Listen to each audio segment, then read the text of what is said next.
that's happening with the new national party, NNP. Send us a message via text or WhatsApp on 405-8683 with your name, email, and constituency. Stay in the know with NNP. Get updated.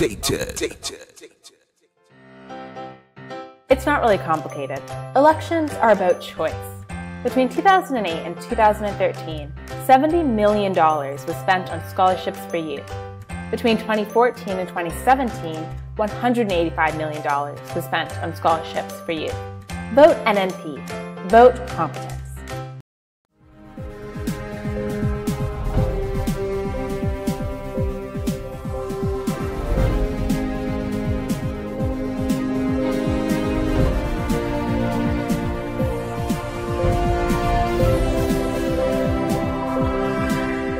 Former tourism minister excited about the benefits of airport expansion to Grenada. Details to this story and more in the National Report.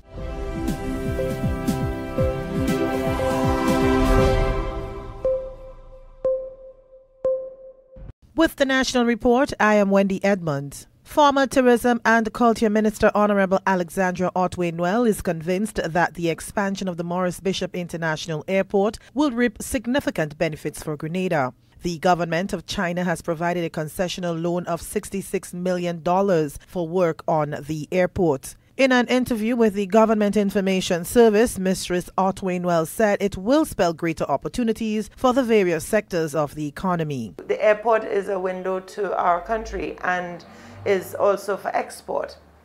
Our Marketing and National Importing Board is doing such a tremendous job. I mean, I commend them every day. I think they're doing such an incredible job. And the fisheries are doing an amazing job. And we have product. Grenada is a breadbasket, but we need to be able to have the facilities to properly import and to export our goods around the world. So the airport plays a pivotal role in that.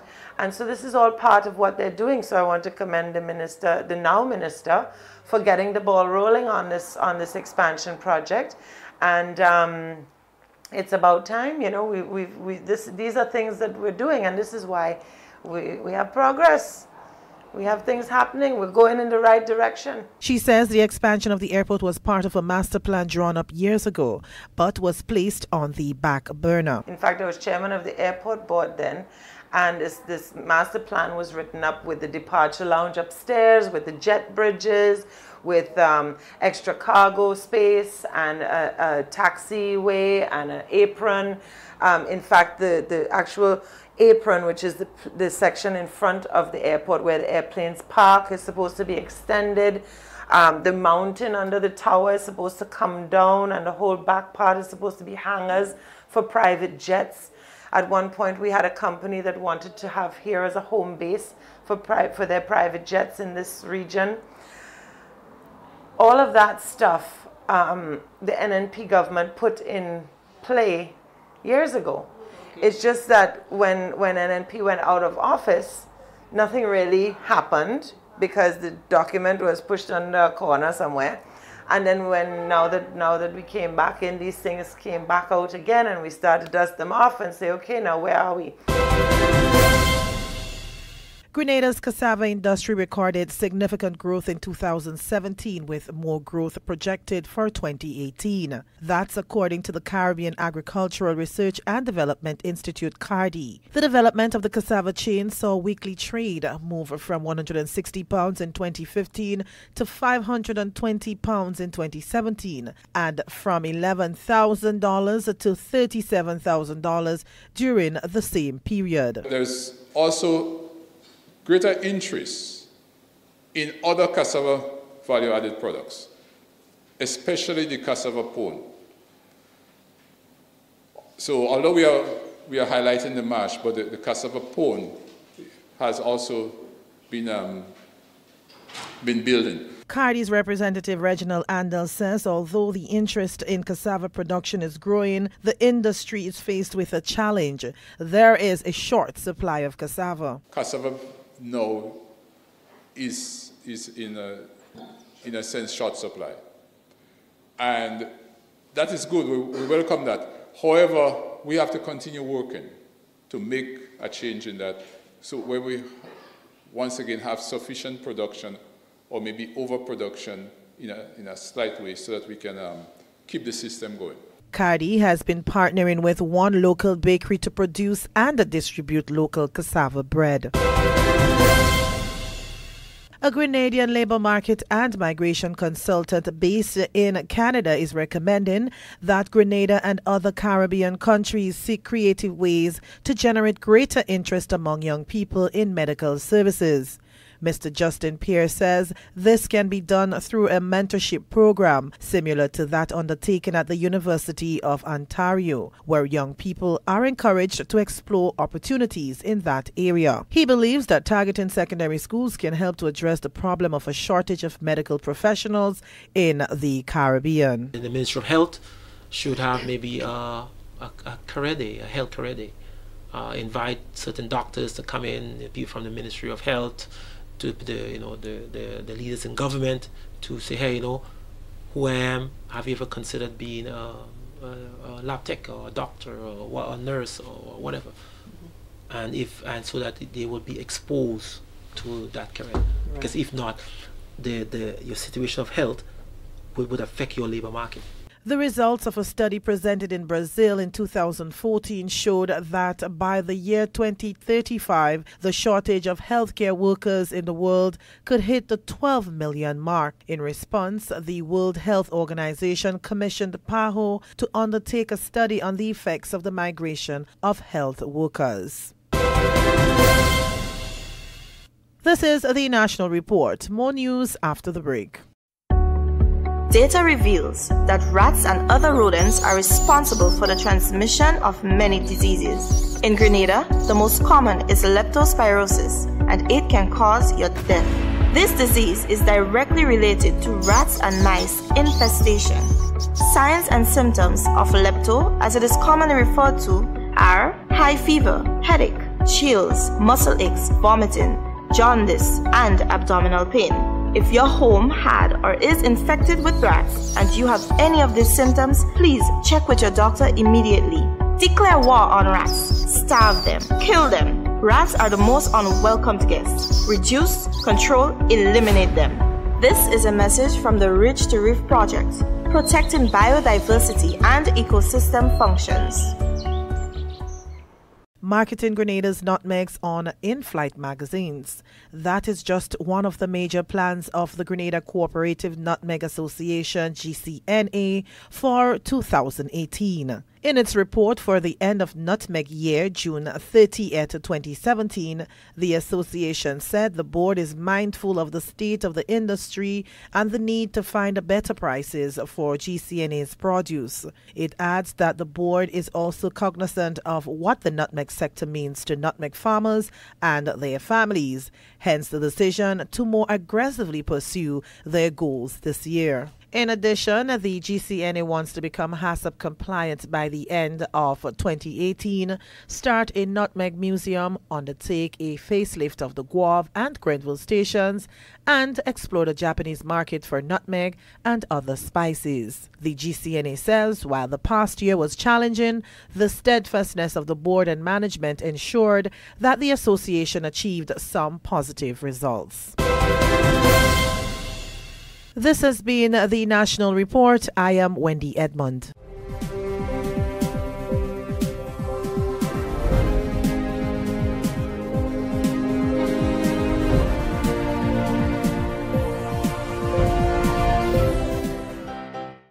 It's not really complicated.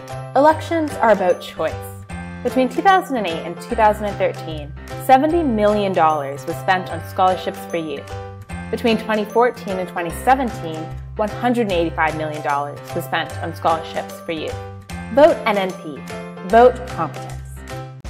Kendra Matrin Stewart. Yo, yo. Boom. Put the X by the O's. Dang. Dang. Dang. Dang. Boom. When Kendra touch on, and this is Sheldon. Look, Kendra just touched down and Tevin event out. When Kendra touched down, and this is Sheldon. When Kendra touched down with experience, he won't play stone up. Kendra is a caring person, she heading for big. out she support that boy now in history. Very friendly and outgoing, enhancing quality.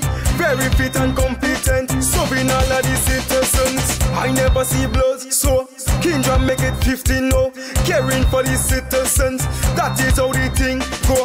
Strong and confident, proper strategy and good investment. Young, vibrant and positive, Kindra all the goals you must achieve. One by one just fall in line. Come let's live a happy life. Nobody don't have to fight, cause we come here to unite. Enough for them knows only talk, but Kindra know they in that. All of them getting shaky. Kindra you moving forward. When Kindra touch down, and this is Sheldon. Look, Kindra just touched down and Devin event out. When Kindra touch down, and this is Sheldon. When Kindra touch down with experience, he go place turn up. Kindra is a caring person, she heading for victory. Always learning out she support that boy now in history. Very friendly and outgoing, enhancing quality. Very fit and competent, serving all of the citizens.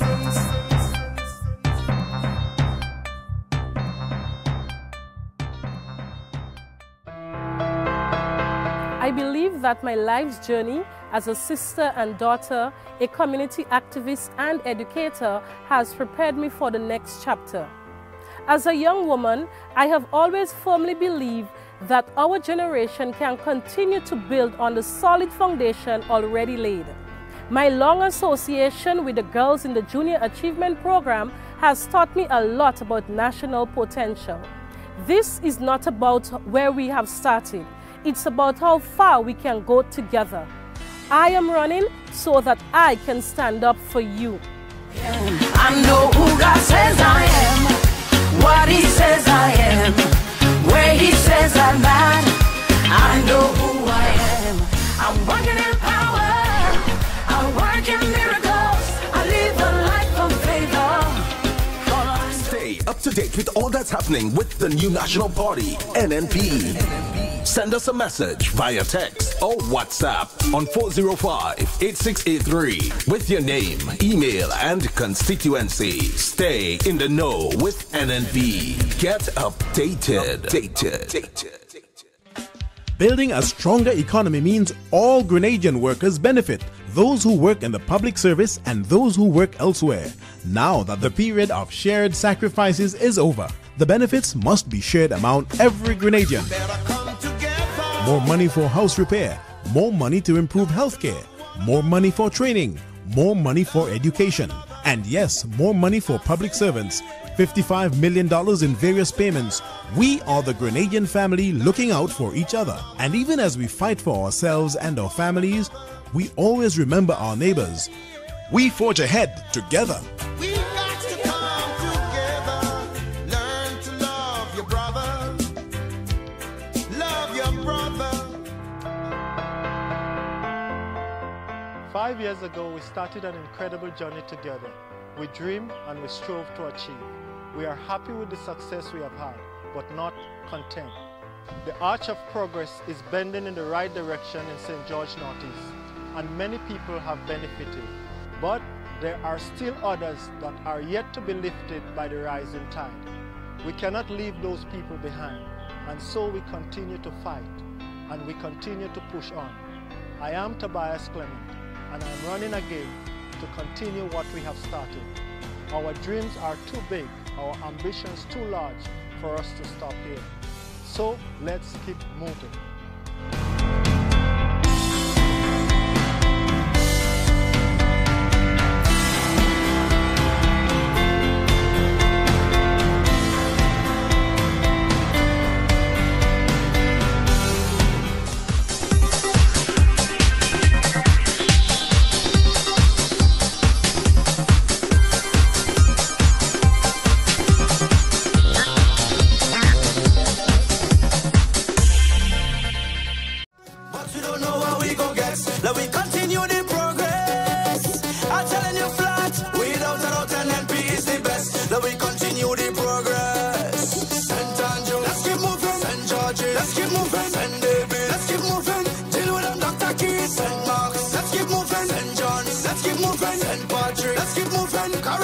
And a good morning to you, Grenada, Carriacou, Petite Martinique, the rest of the Eastern Caribbean. Once again, it is time for Hard Talk. My name is Sheldon Scott. And I'm Devon Romain. Yes, indeed. All right. Yeah, we ready to go? Yeah, let's keep moving, man. Yeah, we can't stop and all kind of thing. We gotta continue moving. The 5th of January, 2018. Yeah. 2 days before that day. 2 days before that day in St. John's. Yes. Hey, listen, let me clear up something here now, man. A lot of people asking me how we could have 2 rallies on the same day. We do not have 2 rallies on the same day. Hello? We do not have 2 rallies on the same day. Yeah? The St. David rally has been pushed back due to urgent travel of the Honorable Oliver Joseph, who is the Member of Parliament and the constituency caretaker for the constituency of St. David. He had to travel urgently on government business. Yeah? So, the Honorable Alvin Dabrio, the constituency caretaker for St. John, his endorsement meeting will be taking place this Sunday instead. Not as well, but instead. Each one of you that here, tell 10 others, because there seems to be some confusion in the minds of some people out there as to what is taking place Sunday. Yeah? There is no meeting, none. Zilch, 0, in St. David on Sunday again. It has been postponed. The meeting will now be in St. John. All right? So we're not going to St. David on Sunday. We're heading to St. John. I think that clears it up a little bit. That should put some insight into it. Yeah, we should be joined by the constituency caretaker, Member of Parliament, the Honorable Alvin Dabrio, in a short while. I know he's on his way. So he should be joining us in a very, very short while. Yeah? Nice. Beautiful. Hey, before I go any further as well, I have a message here from Telfa's Technical Institute that I'd like to read out. All right? To the electrical contractors, yeah, they've taken on the electrical students on job training, especially the Imani trainees.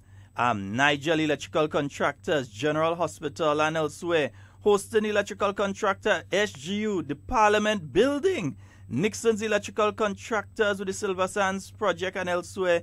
The Institute looks forward to their continued support. So, yeah, the following contractors they would have taken on. That's Nigel Electrical Contractor. He has the General Hospital and works other places. You have Houston Electrical Contractor. He's doing St. George University, the Parliament Building, and so on. Nixon Electrical Contractors, Silver Sands Project, and other places. And they have taken on the trainees who have completed at Telfa's Electrical. They have taken on these trainees for job training. And you know, if them fellas and them real good, they ain't like, I know Nixon and them, and Houston and they ain't them fellas and them go.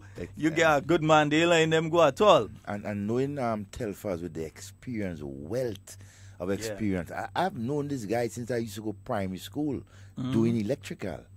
Understand? And the experience he has and the ability to communicate with young people, I mean, that's amazing. Yeah, it's amazing. He has been doing this bit. Even I live in the area, and sometimes you see the guys beginning. So when they start going there, you see them in a kind of way. But as the course progresses, you realize it's not just that they're learning electrical. He's teaching them life skills as well. Exactly. So they're coming out from there totally reformed if they had any issues before. Definitely. Totally reformed and so. But not only that, remember they're coming out with Caribbean vocational qualification. These young men could leave Grenada and go and work in St. Kitts if they want to. They could go right next door in St. Vincent. Dominica. Yeah, they could go in Trinidad and they're qualified, they're certified to the Caribbean level.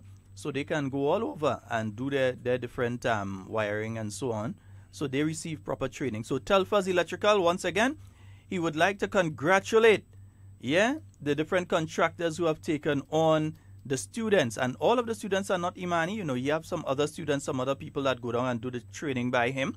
But Imanis and the others, that's Nigel Electrical Contractor, Houston Electrical Contractor, and Nixon Electrical Contractor for taking on those trainees on job training. And once they know they're coming out from Telfa's, they didn't have a problem with that. No problem at all. Yeah, it's just like whoop up one time. Because they understand the sort of training that they would have obtained while, you know, there with Telfa. He's just amazing. But I still call him a young man. I mean, that little short, man. He just, you know. Wait, fine, we launching a new song today? Yeah, man, we have to. And some, those others that people want to hear, but we kind of give a lull on it, you know. But hey, yeah, let me settle somebody in a chair, and then we'll launch a tune meanwhile. Yeah, let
Tell somebody, knock on the door by somebody. And when you say, call somebody, wake somebody. Tell them we vote in NNP election day. And when you say, call somebody, wake somebody.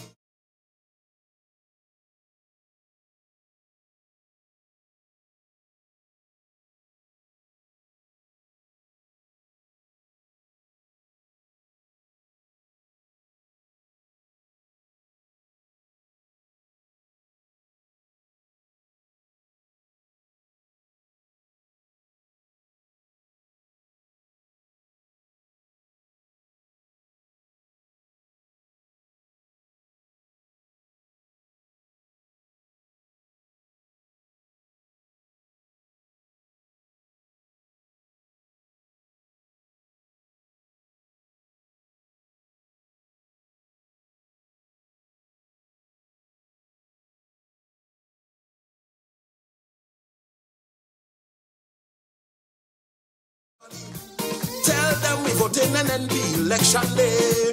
And when you say, call somebody, wake somebody. Yes, indeed, but you ain't getting no more new tune for now, man. We're leaving Emerson new tune and them for another time. But we have a gentleman in studio with us. How to play tune and I cannot play tune there. A man that grew up on fish oil. This is your son of the soil. I've been his a man on a mission. A man with compassion. The soon to be returned Member of Parliament for the constituency of St. John, the Honorable Alvin Dabrio. No middle name, nah? Is that middle names in between there? Yeah, there's a middle. Martin. Martin? Yeah. All right. Alvin Martin Dabrio. Good morning to you, sir. Good morning to you, Sheldon, and good morning to all the listeners. Pleasant day to everybody. All right. Now, St. John, we're heading your direction on Sunday? Yes, and we're looking forward to welcoming the new National Party and all the supporters and would-be supporters. Yes, indeed. We realize that you kind of get short notice on this one because originally you were scheduled for a little later down, but you get a short notice on this one. Yeah, we got a short notice, but as you know, I was a Boy Scout and the motto is be prepared, so yes, we are prepared for anything. Yes, of course, of course, of course. All right, how have things been going in the constituency of St. John? Yes, we're going very good. We have done a lot of hard work, a lot of development work. And from what I get back, the people are much better off and happy than they were under the past administration. So, like the song said, we're on a mission and the mission continues. When I look at it, though, under the last administration, we had the total disrespect of the people of St. John due to the actions of Brother Michael Church. He would have stood up on a principle and decided, look, as a man with belly, me ain't taking that. All you have to respect me. And the people of St. John were made to suffer. Lost several projects. I mean, Devon, the hospital project. Yeah, the health center is a major. Yes, and I don't even know if they lost it because of that. I think they just lost it due to incompetence and a government that did not have the means to do these things. So we didn't get any major projects or anything in St. John's at all. And it was all just meant to pressure the people of St. John. They just decide that we're pressuring them. All right. Yes, yes. Okay, but give us an update on some of the projects that are taking place now. We know we have the bridge project taking place. We know that the initial works, I think, in relation to the health center are due to begin. Give us an update on what is taking place. Yeah, okay. On the bridge, on Monday, I had a meeting with Minister Boyne, and I was asking him if he could get for us from the contractors a firm date of completion, because I think it's important that we get that, because we want to be able to plan, because it has been a great inconvenience for the people of Guava and also the motoring public. And you have lost quite a bit of revenue because the traffic, as I say, do not pass through the full tongue of Guava anymore. So although the bridge is needed, because the one that was there was a single lane and no sidewalk. And as I said, I remember as a young boy growing up, I saw a lady got killed right on that bridge. She got squeezed with one of the banana trucks. Wow. Because it was very narrow. And what used to happen is that when a big truck is coming, the pedestrians have to flee. So we needed to get a bigger bridge there with sidewalks and also 2 lanes of traffic. So sometimes there's a saying that there is no pain or no gain without pain. Yeah. So we know that we have to live through the inconvenience, but it would be better, and it would be better for the whole tongue on the western side. So we jam in a little bit until it's completed. Indeed, it would be better to have the bridge built than to know that something is passing over and the bridge collapse. Yes, yes, because of course the bridge the old bridge was in very bad shape. All the ribs at the bottom were corroded out. The only thing that was keeping it up was the railing, because the metal railing is what was keeping up the bridge. But the main support at the bottom was rusted out. And what we're looking forward to is, let's say, with the new bridge, we have an increase of traffic flow. And on the other one, when you're having carnival, it used to be real hectic because the bands and the traffic can't pass.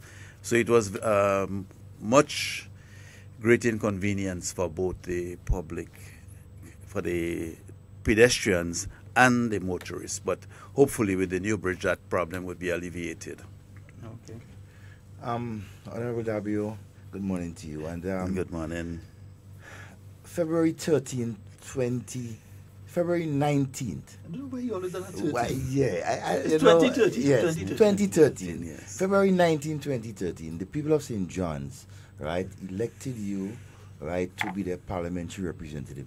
Basically, not a new kid on the block, because you have been known as a businessman within the area, but in politics, right, you have just got your feet wet. How did it feel, and what was the sense that you got from the people in working with them for the last 4 years as your parliamentary rep?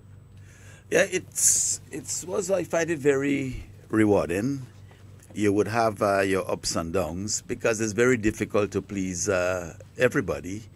And sometimes what I notice is sometimes the ones you help the most are the ones that the day they can't get help is you're the worst person. Mm-hmm.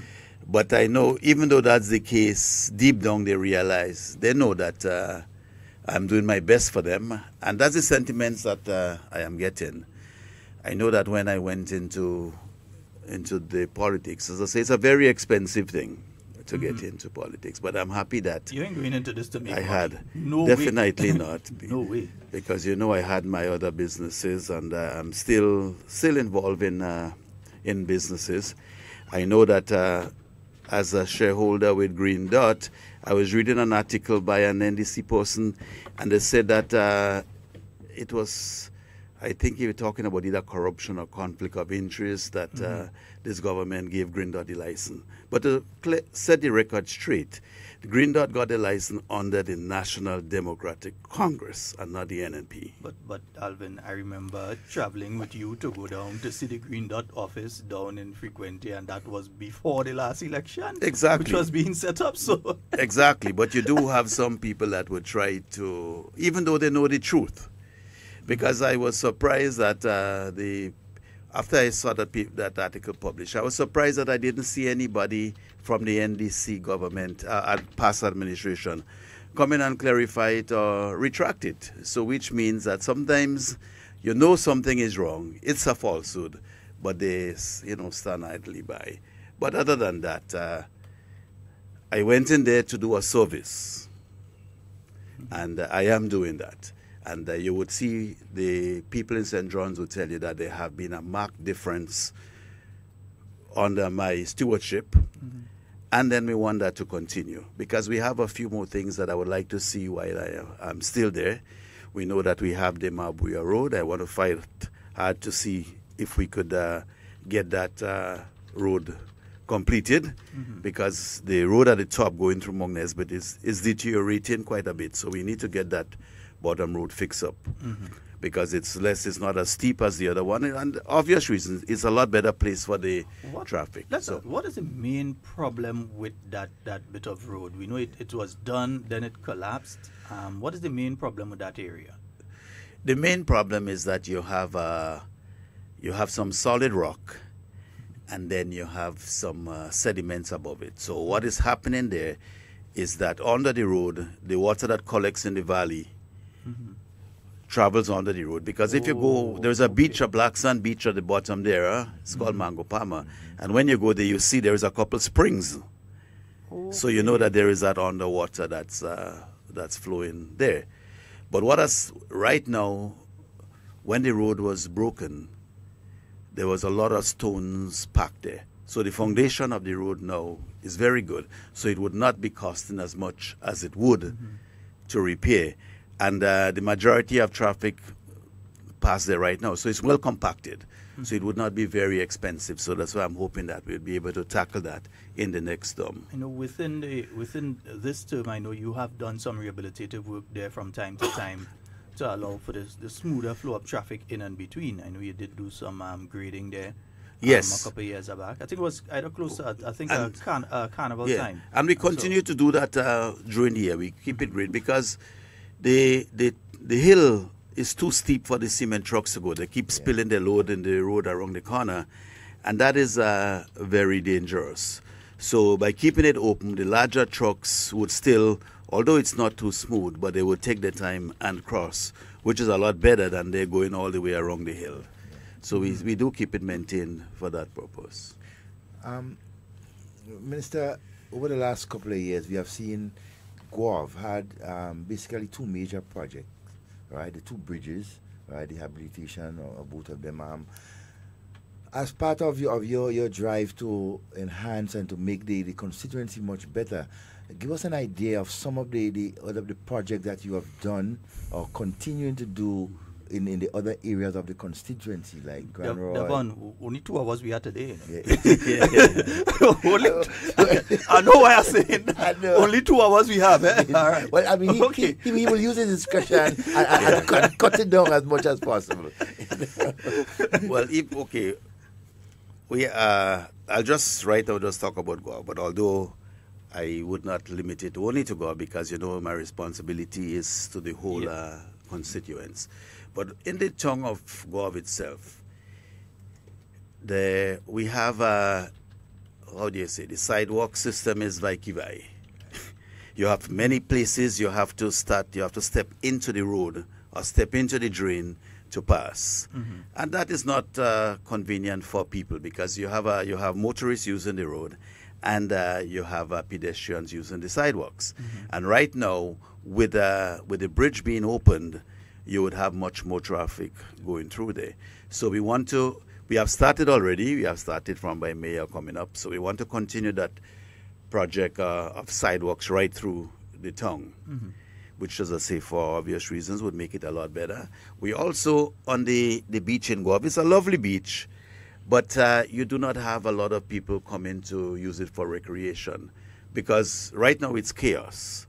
So I'm working with the Fishermen Cooperative Society, because right in Guave, where the Mechanic Lodge used to be, they have given that to the Guave Fishermen's Association, or the cooperative. So they're working with us and Rich Reef to put an interpretation center there. It was going to go by the Goat Pen in Palmis, but that location there is a lot better and more accessible, because it's walking distance from the town. So this would be going there. In the NNP manifesto, it spoke to the marine protected areas that the NNP government would like to do. Well, this is continuing, because in St. John's, right in Guave, in a place called Benago, there used to be some beautiful reefs there. But right now, if you dive by the fish market going up, it's all gray. The fish life is gone, and the beautiful reef is gone. So the marine protected area would keep and protect that area going up to Fiji, because we still have some good reef life out in some areas there. But with the protected area, then you wouldn't have people anchoring or shutting fish pots or doing anything to damage the reef, because it takes some time to build the reef, and you need a good reef system to have a healthy fish stock. So it's very important. So we want to do that marine protected area there in conjunction with the Fishermen Association. Also the beach in Guave, to kind of have it zoned. So at least you would have place where people could pull up their boats, other places where people could come and bathe and recreate. Because right now it's just chaos with only boats, and the people cannot come and safely use it. So we want to be able to zone it properly, and at least do an demarcation as to where the property line is, because some people there's a lot of confusion there, that some people don't know where the property line is, where it ends, where the public property begins. So we would like to at least have that identified properly, so people would know, so you wouldn't be able to come and encroach on it to make it smaller. So that is another thing that I would like to work on in the coming future. The health center, we had talked about it earlier on. Well, they were supposed to start, but two of the contractors or the bidders asked for an extension, because it's a very sophisticated building, and we have the funding for it. The funding is here, but the EU said it has to be a green building. So what has happened is that they had to modify the old drawings with the new one to make it an environmentally friendly and a green building. So the contractors needed some more time, because to source some of the products, it would take, they have to know where they're getting it from. So the last I heard is that the 2 weeks extension would be over, I think, in about a week time or so. And then they will have a little time, the contractor, to do what they have to do. But I'm hoping that within the next month, we could have a sod turning ceremony with both my sister Clarice Modest from St. Mark's, because that facility would be serving the whole western side, especially St. John's and St. Mark's. So, but it's not to say it's a case where, like it was breakdown before and they had no means to fix it. We already have the funds to do it, and we want to do it properly. Let me ask a question though. What is that facility going to entail? What is going to be at that facility? I know I heard discussions before with looking to the view of understanding the West Coast, that if there's a major incident on the West Coast, it basically blocks you off. You can't come down to town. If there's a major accident at a particular point, you're blocked. You have to go the other direction and come around. And if there's two, as in one down, you're basically trapped. Or you have to try to go over the Cloger, yeah, the Cloger area to get to the is it Princess Alice in Grenville? Yeah, Princess Alice. What is going to be entailed in that health facility on the West Coast? Yeah, well, it would be in between the traditional health center and a modern day hospital. So right in the middle there, because you'd have right now you have no X-ray. If you get damage in the area, you have to go all the way with your pain to the general hospital or some private clinic to get X-ray. So you'll be having those kind of facilities there, so that if there is any emergency, it would be a good one-stop that you could be dealt with, and if it's something serious, you could be stabilized and then move on to the general hospital. So it would be in the middle between the standard health center and the modern day hospital. Okay, great. Because I remember an instance I was at the general hospital, well, the old general hospital, not even the new one. That's how long ago it was.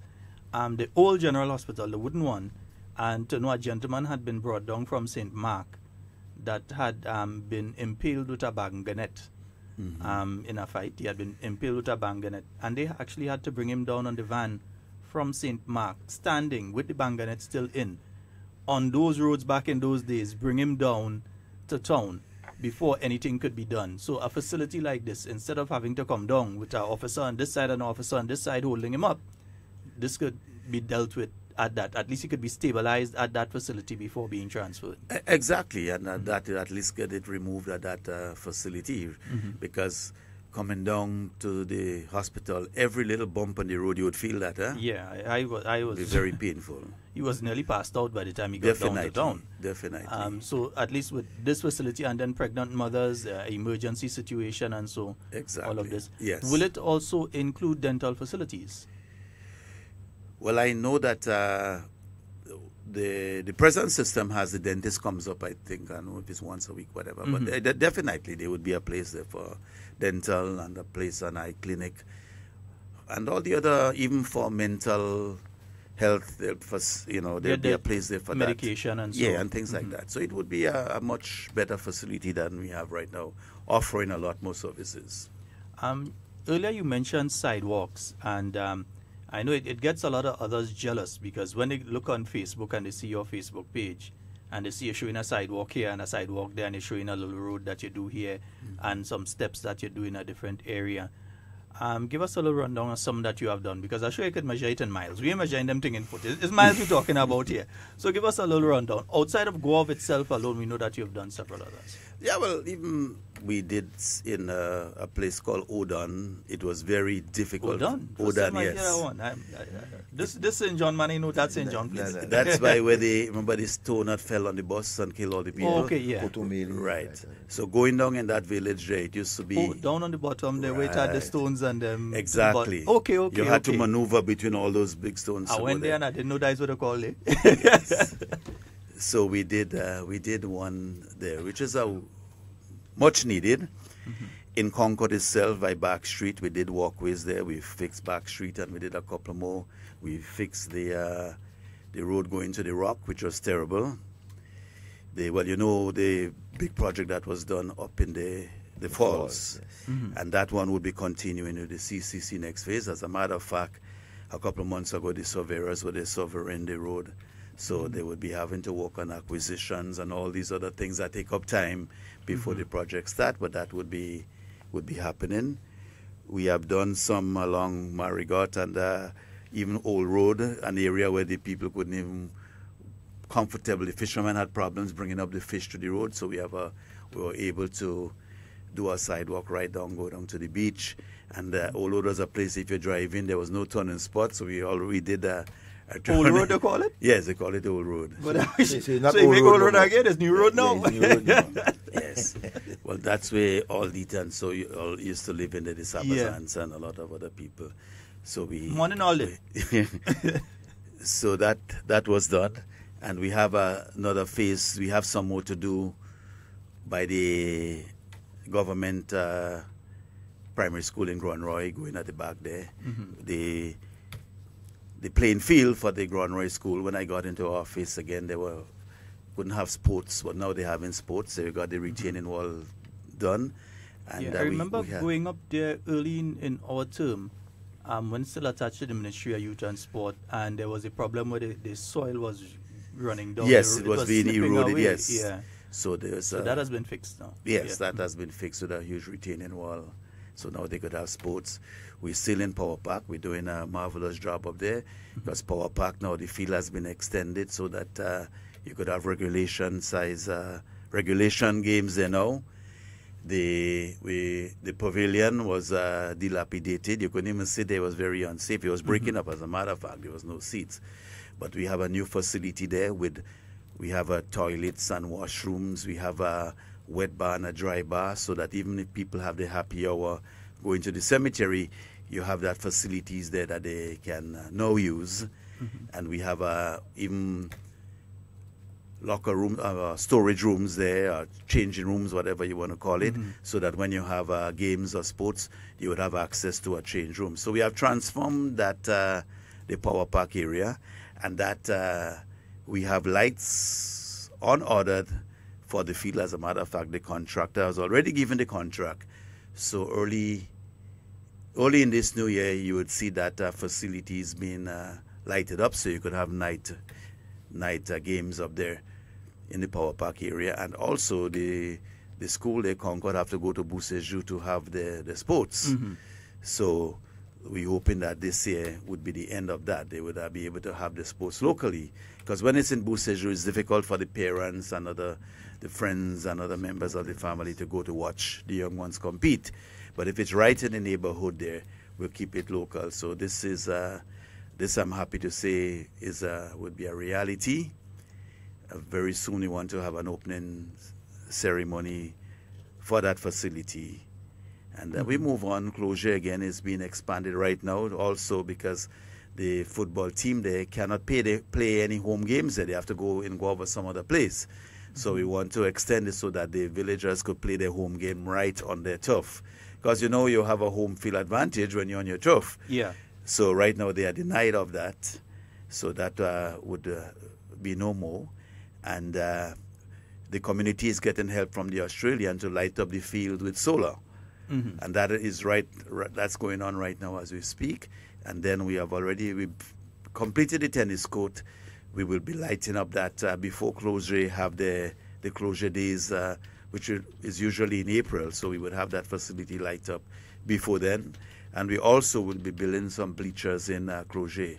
We will be starting the ones in Loreto, and then from Loreto, the crew would go to do the bleachers in Cloger. Okay. And that's to touch a lot of Loreto as well. I think there's the bathroom and toilet has been done. Has been done right by the playing field. That playing field would be lit up also. Okay. The tennis court, with help from Bunnies, has been renovated. So now you could use the tennis court in Loreto again. Yes. Buy more ice cream. Buy more ice cream. Buy more ice cream. Honorable W, there are two concerns I have, or persons has been relating to me. One is the whole question of the police station, okay, in Grand Roy. I've seen over the last couple of months that has been relocated on the opposite side. Is there any plans, or what are the plans, for their proper relocation? And secondly, Florida, what is in store, or what has been done, and what is in store for Florida in St. John's? Right. Well, I know you're from Florida, so I you have roots there. You have roots there. He has roots there. But let me deal with it first, okay? Because first of all, the bad section of road in Florida. Well, this is approved to be done. When the contract came into bidders, I think there was only one person.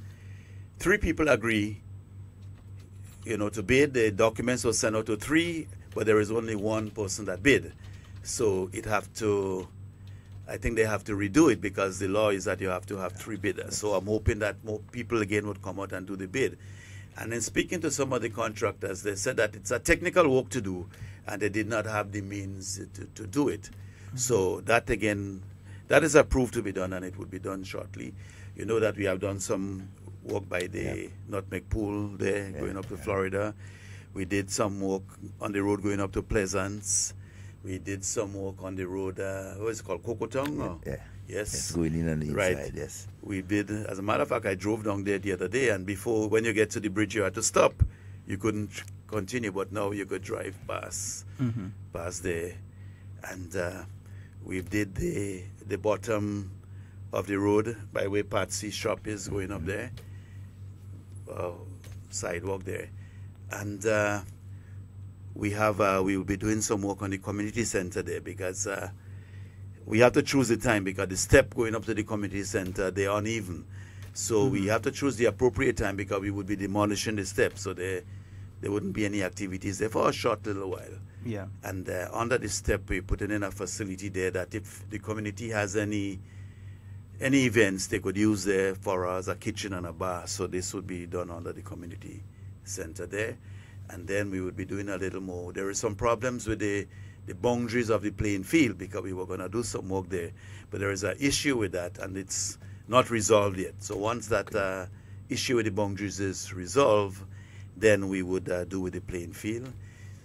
Some people have asked for a cemetery in Florida and a park, and we are looking for some lands in Florida where we could put a recreational park, like, not a playing field, but a place where you could go and picnic with benches and relax. And also a cemetery, because right now you have to go all the way to Douglaston, and sometimes that's an added expense for people that don't have the means, whereas if they could use the local church and the local cemetery, it would be a lot more affordable. You have to go and get buses to bus everybody out to the area to go to the other area. So this is what's on the pipeline for Florida very shortly. Okay, I heard you mention Closure earlier. I remember the last time I was in Closure. No, not the last time. Sorry, Olio. Olio know I love Olio in Closure. Hurricane, good morning. What they call that road there that was opened in Closure? Is it Bull Hill Road? Yes. Yeah. So is Closure one of the areas that's being looked at under the next CCC project that's supposed to be starting any time from now? There would be an extension of that road from Closure, so that one is done. And you're looking now at the road from Closure to Guave now, because I know that what has been done is from Guave to the other direction. So which part of that road are you looking at with Closure now? They're looking at from the top of Closure, come down to by where Williams shop is, and further on there, because even right in the junction between the Belvedere Road and the Closure Road, you have some problems there with drainage, and the road is very narrow. Yeah. And we have to, I know they're looking at doing something permanent there, because it's a widen it a bit, proper drainage. Proper drainage in that area there, yes. Yeah, because it's a nice alternative route for a lot of persons. You're going up the West Coast, you decide you want to go to the East Coast, you pass over, and it's nice and smooth for you. And even by the playing field, what used to happen is that all the water used to empty on the playing field. So you notice Closure Field always used to be underwater. Yeah. But that problem now we have rectified. We have moved the drains on the opposite side of the playing field. So now the water is not going and lodge in the playing field anymore. It goes to the ravine across. Because as you know, that was a problem for many years. As a matter of fact,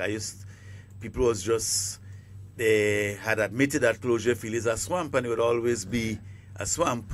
But we have rectified that problem. One person I know feels wrong, God bless the dead, would be Jericho, who would have really liked to see the development right there in Closure in terms of the playing field and everything like that. Because he started, I think, open a competition, or there's a competition in his name, either cricket or something up there. Okay. I find all you want to jam up my Closure. Careful. All right. So the other thing concerning the police station, what are the plans both government and so has? For the the police station there in Granway was in a very bad shape, and then when we got in, we were able to move it. So the facilities that they are in right now, it's adequate. Yes, because they have both the upstairs and the downstairs, so it's adequate. But and it's bigger than what they have. So my input would be, first choice is if maybe the government could buy where they are right now and completely renovate it and leave the police station there. If that cannot happen, then you'd have to do the building on the other side where the existing, the old police station was. Okay. But the one in Guave, you know that there was renovated recently, so Guave is comfortable. And I donated some chairs and table for them. So right now the inspector and I is in good books. I have to go to they're having their party on the 13th of January. Yes. So. But as we mentioned, the police station and we'll come back to Grand Roy, though, as you mentioned the one in Guave. Any intention soon of having additional fire truck or so in Guave for the West Coast, Guave, so on? Well, as I say, it would be nice, but we don't want to be too greedy because we have one, and there are many areas that do not have. But of course, if we could get another one, I mean, I'll be more than happy to have, especially a smaller one that could go through the little villages and maneuver in some of the narrow roads. I'll make a big. Yeah, we'd love to have. I'll make a big. Have one there, yes. I'll ask some friends. Yes, but the Grand Roy, because I remember the area that they were before, it's limited. You either have to do a taller building, a top and down building, and then parking is still an issue. Right. So that's why the option is being looked at now, as if it's possible to purchase the other building. Exactly, because if it is, it would be great, and then where the building is right now, you could make a parking lot right there. But that, as I say, that would be my preference, but I wouldn't have the final say in it. But if I'm lobbying, that is what I'll be lobbying for. But at present, they're a lot more comfortable. What they had before was terrible. So they're a lot better off right now where they are. Okay, and it's now 52 minutes after the hour of 10 o'clock, 8 minutes to 11 o'clock. If you're more than 8 minutes out, you're late. Yes, definitely. Yeah. And we have the Public Works building in Guave. Yeah, that's another priority of government to repair very soon. So we would see some things happening there within the next, later on this year or early next year. Because you see, government do not have a building for government services in Guave for St. John's. So we need a place where if you need to see a social worker, you have a confidential place with an office that you could go and talk to them. The Ministry of Health, the environmental health officer, needs an office there where they could come and deal with the health issues. Housing, you need an office there where the people could come in and deal with that. And because, you see, days gone by, once there was a place for revenue collection on the post office, that was it. But right now, as a society has been evolved, we need more services, and we need some of the services closer to us.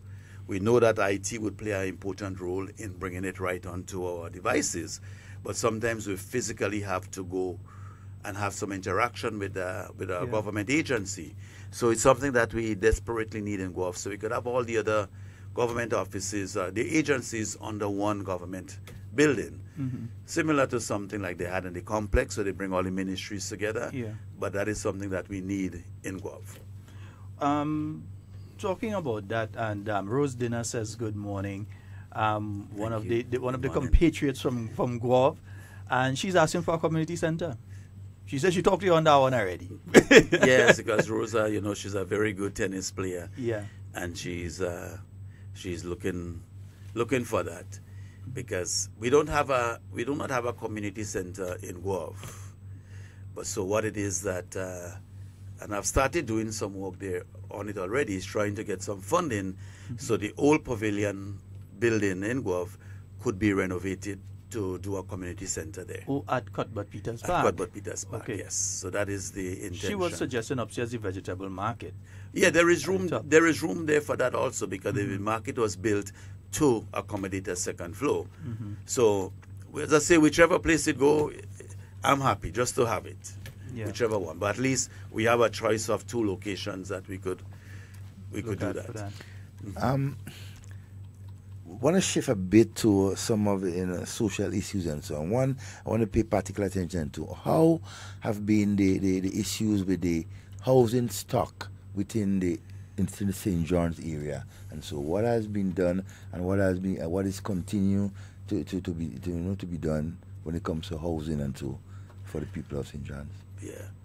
Well, with housing right now, I say you have to do some fancy gymnastics with the budget that we have, because what we have is a house repair program. Right. There is a lot of people that want a whole house, but we do not have the budget to do a whole house. So the people with the greatest needs, they are the ones that would probably get help, to do the whole house. But the majority of it, we have to stretch it for house repair. We have we've never had a housing scheme in Guelph or in St. John's, and I'm getting very close to having it. Closer now.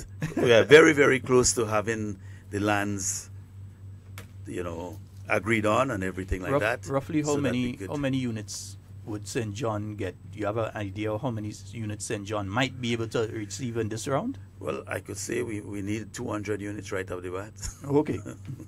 And that's also the Chinese housing program? Yes, because the housing are there already. It's just the land and the location and the development of the land with the infrastructure that you have to put in. A proper sewer system. Right. Yeah, proper sewer. Let's say that again. A proper sewer system. And they hear Yeah. And what I'm looking for, because in speaking with the people in St. John's, you don't want to have one housing project in one area and everybody that get a spot have to move to it. People would probably, they don't really want to move. Who in Concord don't want to come to Guelph? Who in Cloutier, Florida don't want to come to Guelph? They would prefer to have something close by them. So even if we get some smaller parcels and put a little 10 units here and a 20 units there, this would be a lot better. Okay. But again, it depends on the cost, because it's cheaper for the people that building it, to have one location where they could put on all the mass structures. But it's something that we are working on, and I'm in the negotiations, communication with the Minister of Housing, Sister Delma Thomas, to see what we could get for St. John's in regard to housing. But we are a lot closer than we ever were. Indeed. Yes. All right, folks, and we're going to open the line in roughly about 5 minutes from now. We're going to open the phone line for 07377 and Devon, next one, that's all it's going to get. 347-329-3101. That's the overseas line. You can call us. Just to remind persons, the launch, it is not in St. David. Yeah, we love St. David, but we will come back to St. David. We're heading to St. John. All right, we're going to the fishing capital of Grenada. We're heading to St. John on Sunday. Around by the Nutmeg Pool, Minister? Yes. Around by the Nutmeg Pool. So we're heading there on Sunday. I know we'll be having an address by yourself, by the Prime Minister. No, he ain't no stroke. He good. Yes. Prime Minister good. He ain't no stroke. Strong and healthy. Yeah, he ain't no stroke. Some of them who talking sick and talking. Anyhow, yeah, he good. Nice, good. So the Prime Minister, I think Honorable Emlyn Pear, Senator the Honorable Peter David, they will all be doing addresses there on Sunday. And we have a guest appearance by gospel singer. Yeah, we have a nice gospel section and so on. Before I know that Sister Clarice will be doing an address as well. So something, yes, and also Brother Boson. Yeah, because I know that's the Western Zone. Yes, the Western corridor. Let me ask as well, though. It is the fishing capital. What are some of the things that have been taking place in the fishing industry in general in St. John? And what are some of the things that you would like to see happening in the future for the fishing industry in St. John? Right. In regards to the fishing industry, we have made a lot of progress. Sometimes you have negotiations and other things that you're doing that take up a lot of time, but you don't really see the benefits right now. Immediate. Right. For instance, we were negotiating with the United Nations because you know that they control the tuna, and they say tuna-like species because it's migratory. So no country owns these fishes. Yes, all the fishes that are migratory, it falls under a division of the UN called ICAT, which is they have the section for the Atlantic tuna industry, whatever. So finally, because when I got in there, I realized that Grenada was very close to being put out. and with quotas on us. So we took up membership, and I'm happy to say we are now a member of ICAT, and now we could go and negotiate with them what our quotas would be. And as I say, that's very significant, because before, had they cut us out, then that would have put us in a very bad position. So we were able to... It's a multi-million dollar industry. Yeah, exactly. Yeah, tuna is a multi-million dollar. As the guys in Petit Martinique, they could tell you, it's a multi-million dollar industry. Yes. Yeah, because a lot of guys, sometimes I think people, in my view, in my personal view, I think they misunderstand some of the people are saying, John. They may go in gun battle and they see the guys and they realize, watch the guys and feel the guys broke. Those guys have more money in the pocket sometimes than you who pass in, because they're involved in the fishing industry. When you see them there, they're relaxing. Yeah, so, yes. I mean, it is an industry that has quite a significant we were able to get quite a lot of fishermen and captain trained. They went down to Trinidad and do the training course. Yeah. And those things will be reaping benefits in the future, because now they're more trained. They know how to handle themselves in the ocean, and how to captain properly, and different landmarks and GPS and stuff. So they're trained and all that. So they're certified now. Yes, much more competent. Life-saving techniques, all of that. Yes, so we have quite a few of them that has been trained there. Between St. John's and St. Mark, we'd be installing what they call a FAD, a fish aggregating device. And what that would do, it would attract a lot more fish from the deep water and around to come in that area. So the catch should be significant, but at the same time, what you have to do is you have to have legislation in place. And the UN and ICAT is working with us, the FAO, to put the proper legislation in place to manage these things, because they, as I say, also have a part to play in any fish that is migratory. It comes under their jurisdiction. So we're working with them on the legislation, so that would be installed in this year. And that will really transform the western side again in terms of catch. And we would see a lot of more investment in fishing. As you know, St. John's, the government small loan program, St. John, the fishing industry, took up quite a large chunk of that investment. So we know that that it's good, and it will get a lot better. As we on the fishing as well, one of the issues that has been coming up, sometimes I listen Shaggy in the morning, although lately I haven't heard it for a few months, but you were hearing about the stealing of engines between the St. Mark, St. John area. Fishermen who have been suffering those losses. Have anything been put in place to deal with that particular issue? I know the same loan program you spoke about a while ago, some have been able to secure new equipment using those programs. But what has been put in place, or what is envisioned to help the fishermen who are going through that problem? Yes, so Sheldon, let's see. Bad behavior and thieving has been around for a long time. And what you need to do, the best solution for thieving is education. Let people be educated that stealing is wrong, and we have to be our brother's keepers. What the fishermen need to do is to be a little more vigilant, because there's lights on the jetties, there's lights around Waltham, but sometimes there is even local people that are involved in assisting others to come in and steal. So it has to be done. Something like a neighborhood watch or something. It's more than just, okay, we're going to put some camera or put some lights on, because the lights are there. When you're passing Waltham, it's the lights. The lights are there, and even on the jetty in Gob, the lights are there. We just need the fishermen, and hopefully now with the Fishermen Association, they might come up with, like in some countries, you have neighborhood watch, where each neighbor watch each other's property. So something like that, because it has to be done at the local level. And get people more involved. And sometimes some people would see activities, suspicious activities, that they need to report. So I would say we have to get more community involvement, and in that way we might be able to put a better handle on it, because you have the same problem in Prairie Lassen. Some people watching your crops, and just before you go and harvest it, when you get there, they harvest it for you.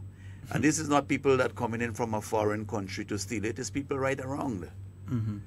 And as I say, how do you deal with that? It's just Because it's only after the fact you generally get to deal with it through the Prairie or Larceny Task Force. It's after it's stolen, after somebody has gone with it and attempted to sell it, or sold it, or so it's, and you realize that it's missing. So it's generally after the fact you get to deal with a lot of these things. Right. So the education aspect is very education important. aspect, the better, the churches again have to see how they could do their job and letting people realize that this is wrong and it's unacceptable. It's counterproductive to a developing society and things like that. So it has to be done at the local level.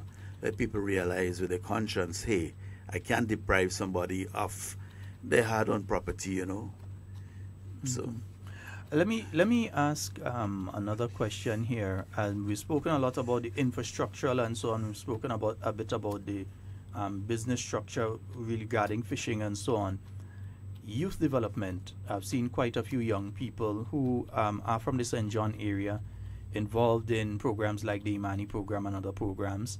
And as well, we've seen St. John continuing to, should we use the word dominate in relation to sports?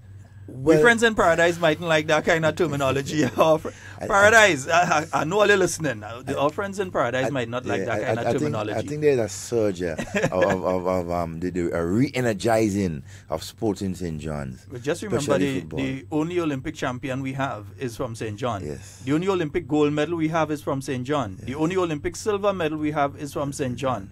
The only double Olympic medal we have is from St. John. So, I mean... What is taking place? I know they have the Western Games and so on that would be coming up in the next few months and so.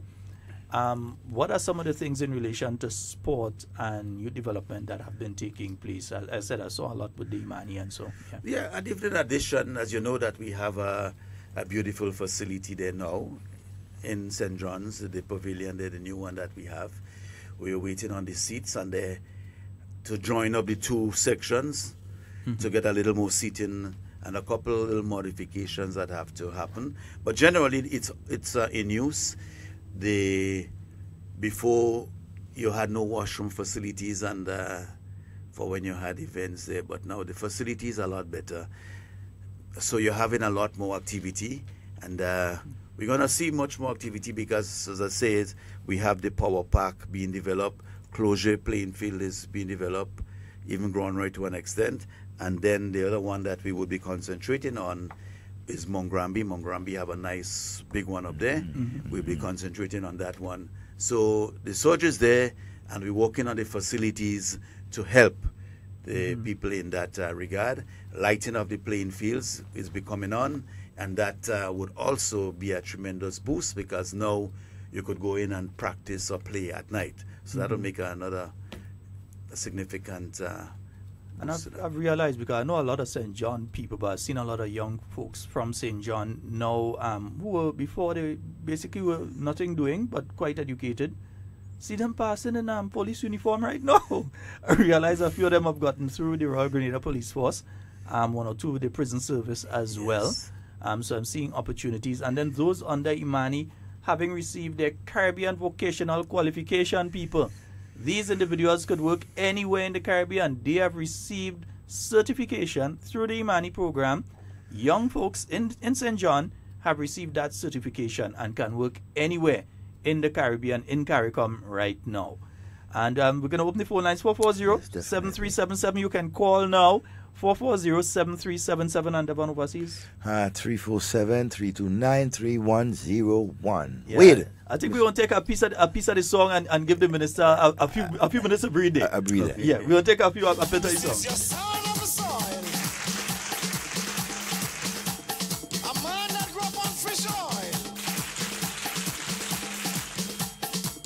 Your son of the soil. I've been his man on a mission. A man with compassion. He knows right from wrong. He have a plan for St. John. The FM station, television program. And we have a caller online. Good morning. Good morning, Senator. Good morning, Mr. Romain. Good morning to you, ma'am. Hello? Yes, we're hearing you. We're hearing you. Good morning. Yes, good morning, and good morning to all the listeners in Grenada and other places. Why I'm calling, I called this week before, but I had an appointment to call you at 12 o'clock. Oh. And what happened, because of some unforeseen circumstances, I was unable to make it, you know? Okay, well, give me a call back at that point in time today. Yeah, but I don't know if you can make another appointment for me for another time when you have the time. Now, what I want to say, I was listening to all that this minister was saying just now, and I am so surprised to hear so many things that are going on in parts of Grenada, like St. John's and other places. But this morning, I was listening to one radio, which is one of the opposition from the other side, the NDC, and I heard so many things that was being said. You know, not only this morning, I listened during the week as well. And I heard so many things that was being said about this amount of money, what the Right Honorable Prime Minister Dr. Mitchell is borrowing, 100 million, and so much other money that he is spending and he's borrowing. And what is he doing with the money? Because he promised to do so many things when he came into office, and he hasn't done nothing. And I listening to the other callers calling in and say that nothing is being done. They said that he's going to do this. And I hear, and I sing for myself because I come each year, spend 3 months, sometimes I spend 6 months. And I see so much that is being done. And I am wondering, how come these people is calling in and making these kind of statements? This morning, I heard he was saying to the people, NNP are getting fridge, they are getting house, they are getting beds, they are getting TV, and all these kind of things free. And what he wants them to do now is to call in and ask for things as well. And they were calling in and asking for 10,000, this one want a house, and so many things. And the thing is, he's saying that they should take it, but don't vote for the NNP, vote them out, and all these kind of things I'm hearing. And I was saying, what is really going on?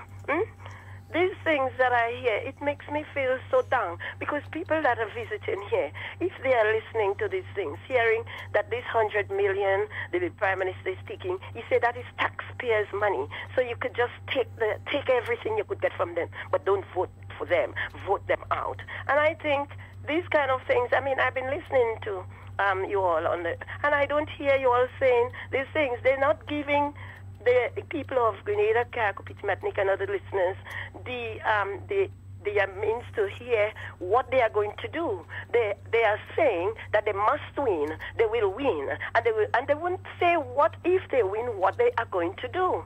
So I find all this propaganda, it's unnecessary. And I myself will have to call the station, because I notice when some of the people that want to speak, say from the NNP side, which is the side I really like, I think that he's cutting them off. He's not allowing them to speak. And I think that is not right. Because if it's a radio station, I think people should have freedom to speak and say whatever they want to say. I don't know if I'm wrong. I think that is what they're doing is wrong. And I heard him also say that Grenada is blacklisted, Barbados, and some other islands in the Caribbean. And it is the EU. But I don't know. They should listen to news, because the EU have lots of problems for themselves. A lot of countries wants to come out. Britain wants to come out, and they're giving them a hard time. They have a lot of problems for themselves. They need to be blacklisted as well. Because if they read the paper and they listen to the news, especially the BBC News, they will hear how much problems that the European countries have within themselves right now. Yes, indeed. So I think this is really out of order, the way that this guy is behaving on radio. I mean, people from abroad and other places are listening, and I think it is ridiculous. And Okay, I'm my going to dear. call that station and speak to him. Okay, my dear. Yes. Thank you so very much, and wanted keep to in know touch. if you could give me another appointment because of certain You can't- circumstances. you can't- I was unable Wednesday to call you back at 12. I tried yesterday, but I couldn't get through. Okay, but just call me after the program today. I'll be around That is say about any time between 12 and 3. I'll be around. You'd be around. Yeah. Okay, thank you very much, and have a good day, both Same of to you. you. All Mr. right, thank you. Romain, Thank you. and all the listeners, God bless all of you. Thank you. All right. Okay, have a good day. And just remember, Honorable Alvin Dabrio just speaking about St. John. That's why we say the program is only 2 hours. Devon tell him and talk about all the things. It's only St. David we hire. You see, I deliberately did that. No, I saying only St. David. Only 2 hours we hire. Oh, yeah. Yeah. Oh, we're not in St. David. All I remember, we're not in St. David. We're in St. John. We're in St. John. We're in St. John, and there's nothing taking place in St. David on Sunday. It's only in St. John. Before we move further, let's take that call on the overseas line. Good morning and welcome. Good morning. Yes, Devon, good morning. Good morning, boy. Good morning, Mr. D. I see you have black shirt today. I don't know if there is a political funeral we're supposed to take in St. John. Anyhow, I know the things that I've been hearing. Your opponent wouldn't like that at all because he's not he is the enemy of progress, you know. But I want to say to you to keep it up, continue doing what you're doing. By the way, it's Leslie here. I work with you on that exchange in Pedmota Junction up there. Just that you know who's speaking. On the exchange in Pedmota. So have a good day and continue what you're doing though. All right. Yeah, he says he worked with you, Alvin, on the exchange in Pedmota. He's now based in Miami, in Florida, but he worked with you, Leslie. Okay. Leslie worked with you on that exchange. We have another caller before we take Hello? responses. Yes, good morning. Good morning. Hello, Sheldon. Hi, morning. This is Miss Nimblis in Spring. I won't be long. I just want to ask the person who take my big sheet of ply on the veranda Wednesday night to bring it back. I was waiting for the sun to shine before I put it. I have a leak on the top of the ceiling, and the big ply was there from the beginning of December. Wednesday night, we're going to early morning.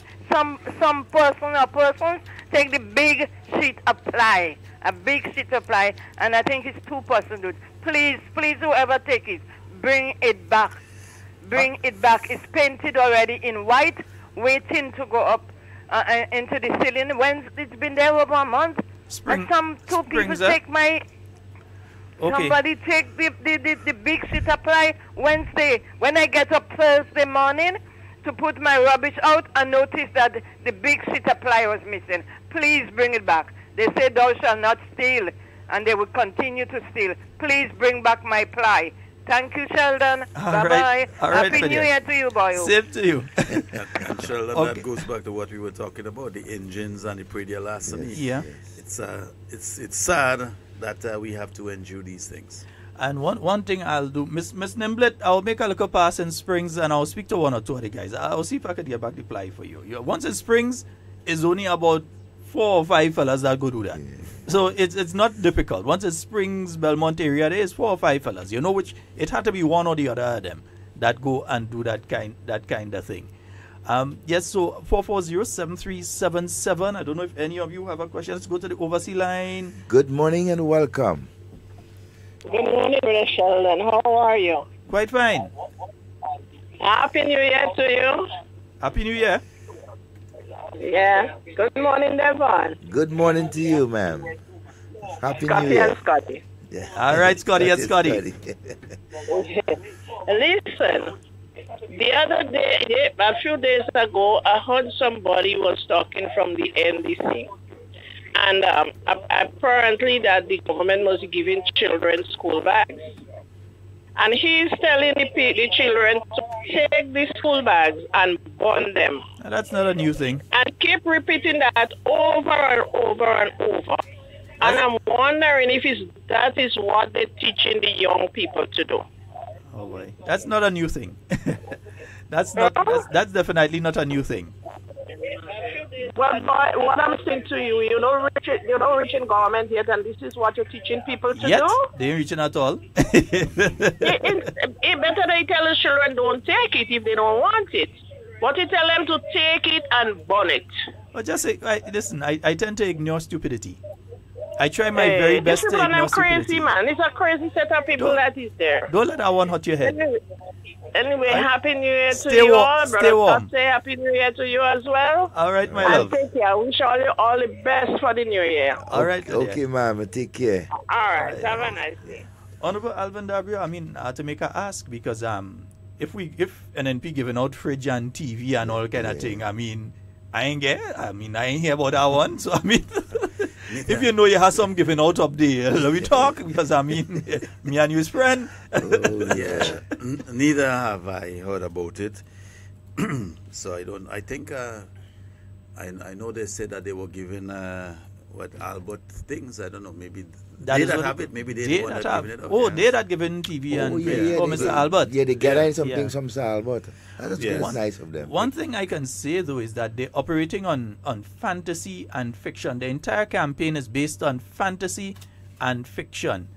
And I've just received a press release there. Lord. But the entire campaign is based on fantasy and fiction. Things that don't exist, or things that don't exist and they would like to exist. And I think this is another one that we could put in the block hole of fiction. Yep. Things that just don't exist. And probably fantasy a bit, because probably they would like it to exist so that they could get a little TV, a little fridge and that kind of thing. Well, the National Party isn't buying votes out there, giving out TV and fridge and so. Well, their modus operandi is to throw enough mud and let's see if some would stick. Oh, yeah. And to create chaos. But nothing's sticking on the house. Oh, nothing. No. Oil Nothing paint at we all. have there running off. You see water can stick on Kalalu leaf, you know. Right. We have a call out line. Good morning. Sheldon. Hey, Happy New Year, sir. Many happy to you. Well, I saw Devon already in a wedding. All right, boss. Yeah, man. That lady that spoke a while ago, she sung to me as a visitor. She may be a Grenadian, but she says she visits. And that lady, I mean, you must replay that voice on a regular basis. For that lady to be coming to Grenada and observe that, you understand? And it's sending out her, expressing her feelings in that way. And people hearing she, you understand, would make up their minds as to what these people are saying. But my contribution today, I want to, is in form of a question. I would like to know, in the Northwest St. Andrews, I would like to know if the former representative, the former parliamentarian, has he endorsed the present caretaker of the NDC? And if not, I would like him to tell us why he hasn't been endorsed by the former. All the best. I wish everyone all the best. And don't forget, Jamo is back on the road just now, eh? Not far from now, eh? Yep. Okay. All right. What are we going to see? Okay. One love. Well, the campaign officially starts on Sunday.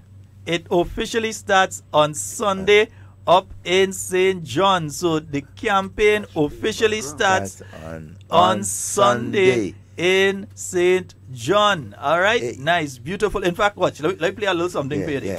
Grove, you got to be ready for the big rollout this Sunday.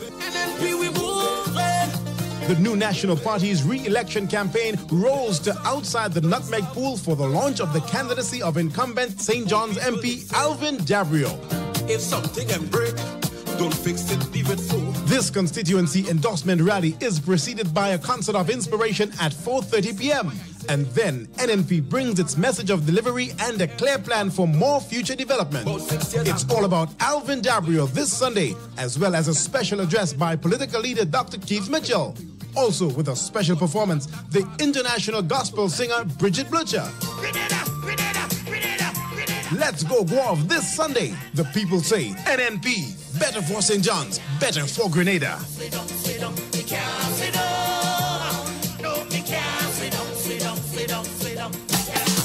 This is your sound of the soil.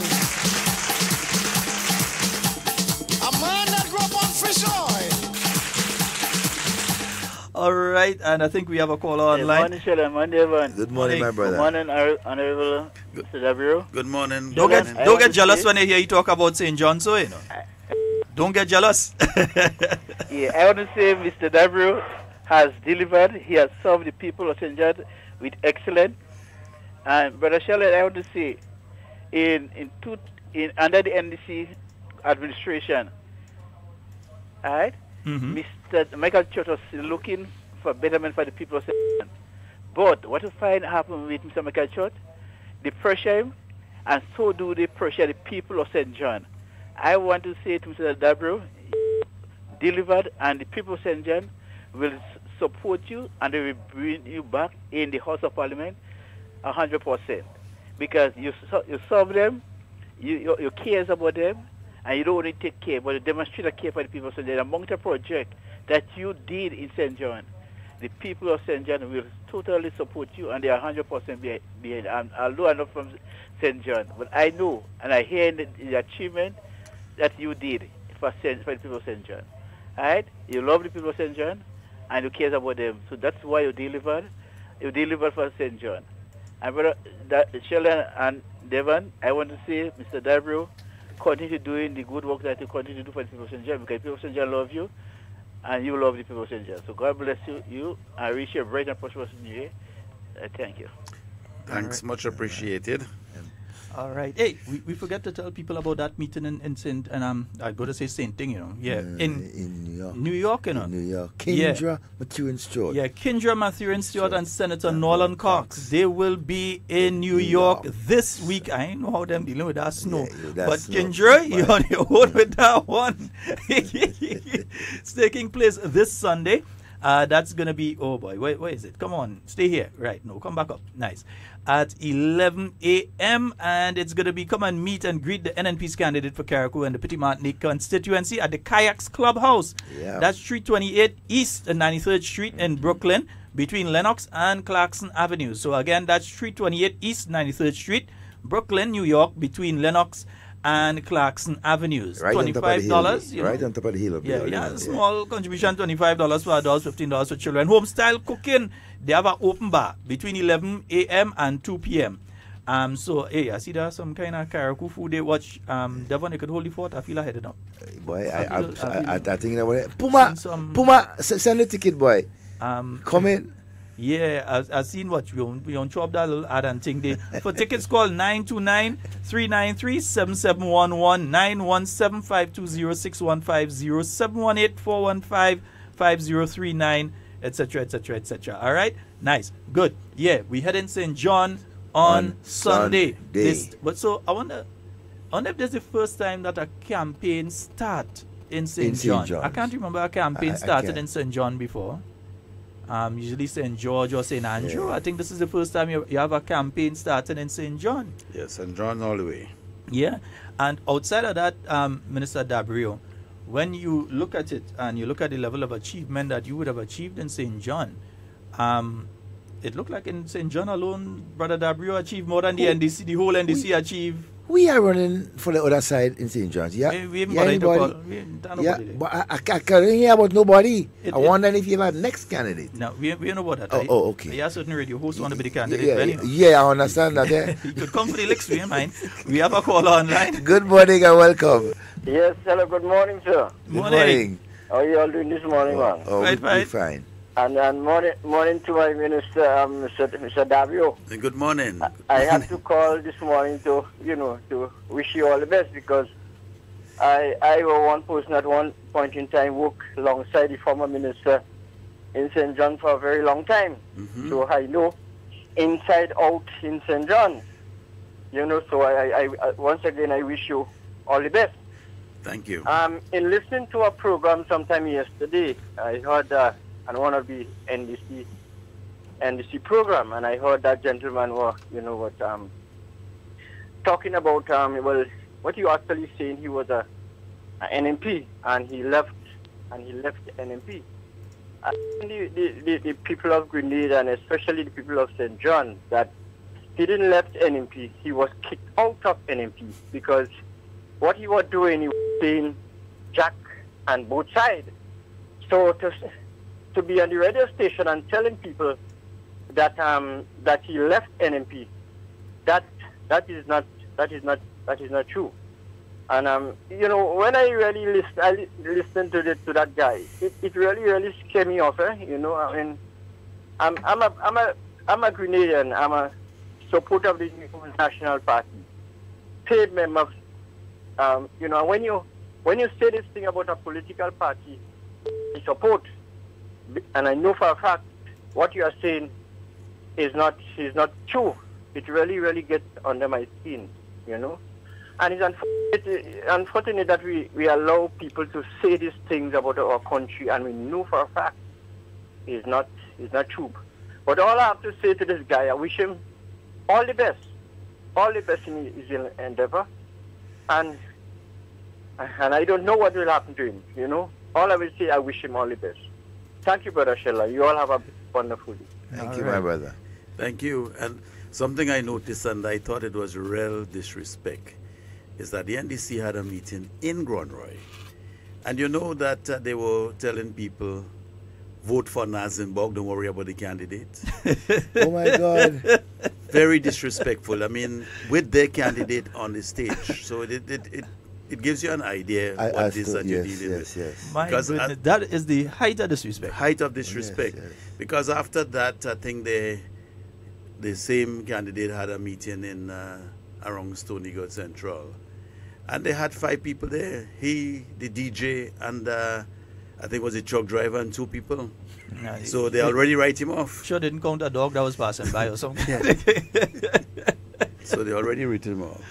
4407377. That's the number for you to call. We have less than half an hour remaining on air. And the Honorable Alvin Dabri, I realize like you have a funeral today too. And you have other things to do too. And plus, you also have St. John to go and handle, because all are we coming up there on Sunday, eh? Yes. So you have to go and handle. Honorable Dabrio, we know it's St. John, so Nazim eating fish, I eating fish, Devon eating fish. Yeah, you not ask that. And real fish too. No. Once I say that because I know where to go and get it when I reach up, because I know it go be there. I'm sure it go be there. I ain't asking, I'm making sure it go be there. David Duncan, good morning to you. I hope you're having a wonderful morning this morning, David. Yeah, and everything is going okay. And a pleasant good morning to the staff at Calico in Gov. Yeah. Hey, Kira, morning. Yeah, I realize you're listening this morning. Good morning to you as well. Let's go back to the phone line. Good morning and welcome. Good morning, brother. Good Happy New Year to Brother Devon. Happy New Year to Happy you. New Year to Brother Sheldon. Happy New Year. Happy New Year to my beautiful, he's the most beautiful, handsome man on the earth. To you, brother and Minister W, this is Miss Jacob speaking from Wester Hall. Let me tell them, I have 2 beautiful ministers in St. David, and I'm proud of him, and I'm proud of them. Don't talk about brother, don't talk about W, don't talk about him now. That is a handsome fella, and you have to go for it. And let me tell you something about this minister Joseph. Minister Joseph could have said he don't go nowhere because we make a lot of big preparation for him. Who have cows, who have sheep. And he said he don't voting for party, he going to sing country. Country come before party. So let me tell him, country come before party, and then my brother Dabrio, Minister Dabrio just pick it up and he move with it. And for St. David, we coming up with 12 buses. St. John, we're throwing down in the seawater. Understand me? All right, Miss Jacob. Miss Jacob. Miss Jacob. Much appreciated. Mr. W, you just have a wonderful and a blessed day with those 2 brothers, those 2 lovely brothers by you there. We're going to see Sunday. Thank you. God bless you all, and I love you all. Thanks. All right. All right. Take care, Miss Enjoy the rest Jacob. of your day. Right. Thanks. Yeah, just remember, the campaign starts on Sunday. It's going to be in St. John. It is no launched. meeting in St. David. The St. David meeting had to be postponed. And it is urgent state business that came up, and Minister, the Honorable Oliver Joseph, had to travel. He could have said, no, forget the country and deal with the political business. Say no. He said no. He has a bigger the country job to comes first. So we had to take the hit. We had advertising out. That advertising that you had to pay for, that said St. David and everything, that now we have to say, well, no, we're going to St. John. And the other thing is that it shows the organization of the party, and in particular the organization of Brother Dabrio and the St. John team, that they could just take the ball and run with it one time. 3 days. And not just run with the ball and they're scoring too. 3 days. And it's on. And you can expect come Sunday, I mean, the people of St. John's will come out in their numbers and show the support for Brother Dabrio. Because in my view, and you have been hearing the sentiments, not just on air, but persons who have been, who live in the area. St. John's is much better off, right, than it was before, socially, economically, and everything. What else do you want? We got to keep moving. And I have a question for Brother Dabrio, but let's go to the phone line first. Good morning. Yeah, brothers, good morning. Yeah, brothers. Morning. Morning to you, sir. Yeah, a very good morning, and happy New Year to Brother Dabrio. Thank you. You know, we neighbors, eh? We sweep in the western side. Mm-hmm. I always consider Mr. Dabrio to be the silent worker, man. He ain't saying nothing much. He ain't opening more than boast and talk, but he's doing work. I mean, if you really look at it, that's the most work that have been done in the constituency of St. John. And let me tell you, even the NDC people are admitting it. Even they admitting that the man doing the work. So we going for another, we sweeping the western corridor. We going for another, and this time it's by far, brother. Most definitely. Yeah, by far. We ain't one on our. This time is by far. When we're done with them, we'll be picking up his bodies. The Western Front. In World War II, they used to talk, they send it to the Eastern Front and the Western Front, so they send it to the Western Front. As the Prime Minister would say, we have some political, final to perform next August. Yeah. I don't show you black one go be, Or to go get a blight too. Even wins. We might resurrect Foresight in Victoria too, Yeah, we guess Foresight. Yeah. Tell him come back and business for him. But I hear this thing going around today just quickly with the issue with what is saying that the Prime Minister keeps and whatever. That had to be a dying party to reach that level. You understand? If you take a picture and you put our Prime Minister and the leader of the leader of the party, the NDC party, you'd realize one of them had to need the gym, need to go to the gym more than the Prime Minister. Fact of the matter is, the man is in good health. As I said before, I don't carry NDC donkey for them. They ain't come and give me life for me to go and spread it. They carry their own donkey for themselves. Devon? Yeah. They are custom. Let them carry the donkey on the back. On the shoulder. On the shoulder. We have a positive thing to do. Even somebody tell me, they hear Prime Minister think they in Cuba. I say keep that to yourself and not in Cuba. You know that? So I want to encourage you and people that when you hear this thing, don't repeat it. You know that? Leave them let they carry the donkey for themselves. They want At help. the end of the day, they got to bury their own donkey. You know that? So we shouldn't be worried about. I'm not worried. I'm very optimistic about the next election. And a guy meet me the other day, and this guy said, first 3 months ago, I say, I get the 15, but not now. I said, what changed? I said, the only thing is that things get better now, even better. And we continue, brother, on the western side, working together as we usually do, and bring the thing home. I'm hoping that we'll be the first set to declare nationally. And Sheldon,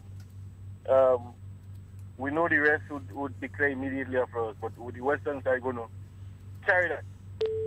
I find you looking for a competition there right now. Who go come in first and who go come in after? I don't know what you're talking about because I have four beautiful ladies on my side and I know they're coming first. You want Delma people start a call and Emlyn people start a call. I know they're in this thing. Bottom line is I want to win. I don't care who come in first, who come in second.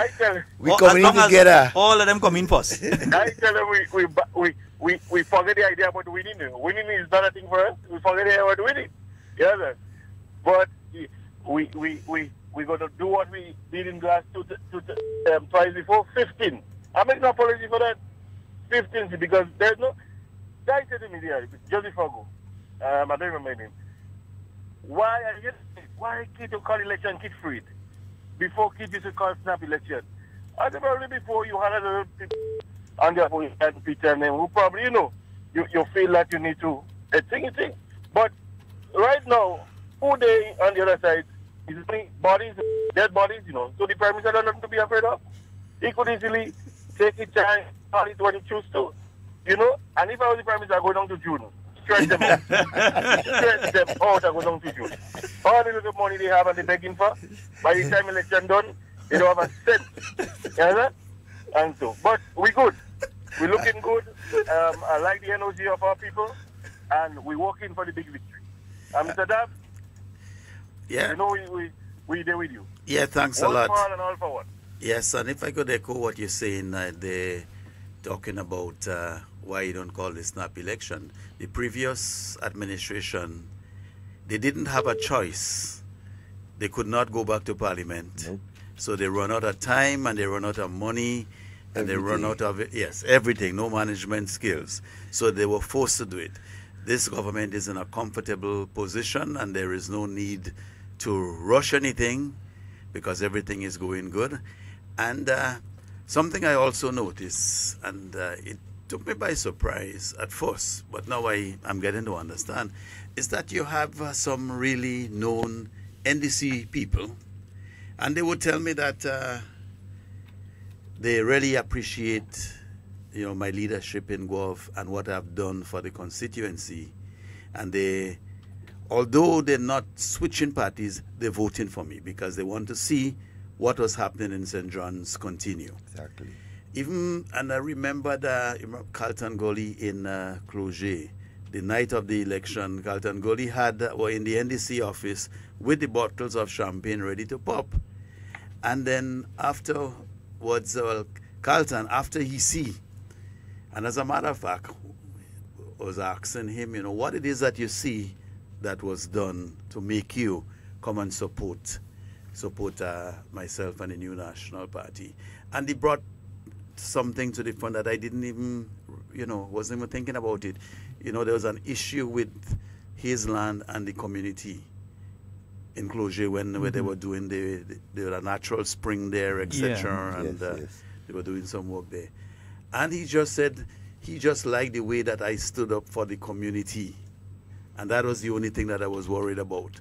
And that made him switch, although it was his land, So, it makes you... So you put the community first. Yes, and that's what he was impressed with. And then he has agreed to, to come on the better side. Yes. We have a caller online. Good morning and welcome. Morning, gentlemen. Good morning to you, sir. Morning. Yeah, some special morning to Brother Davio. Thank you.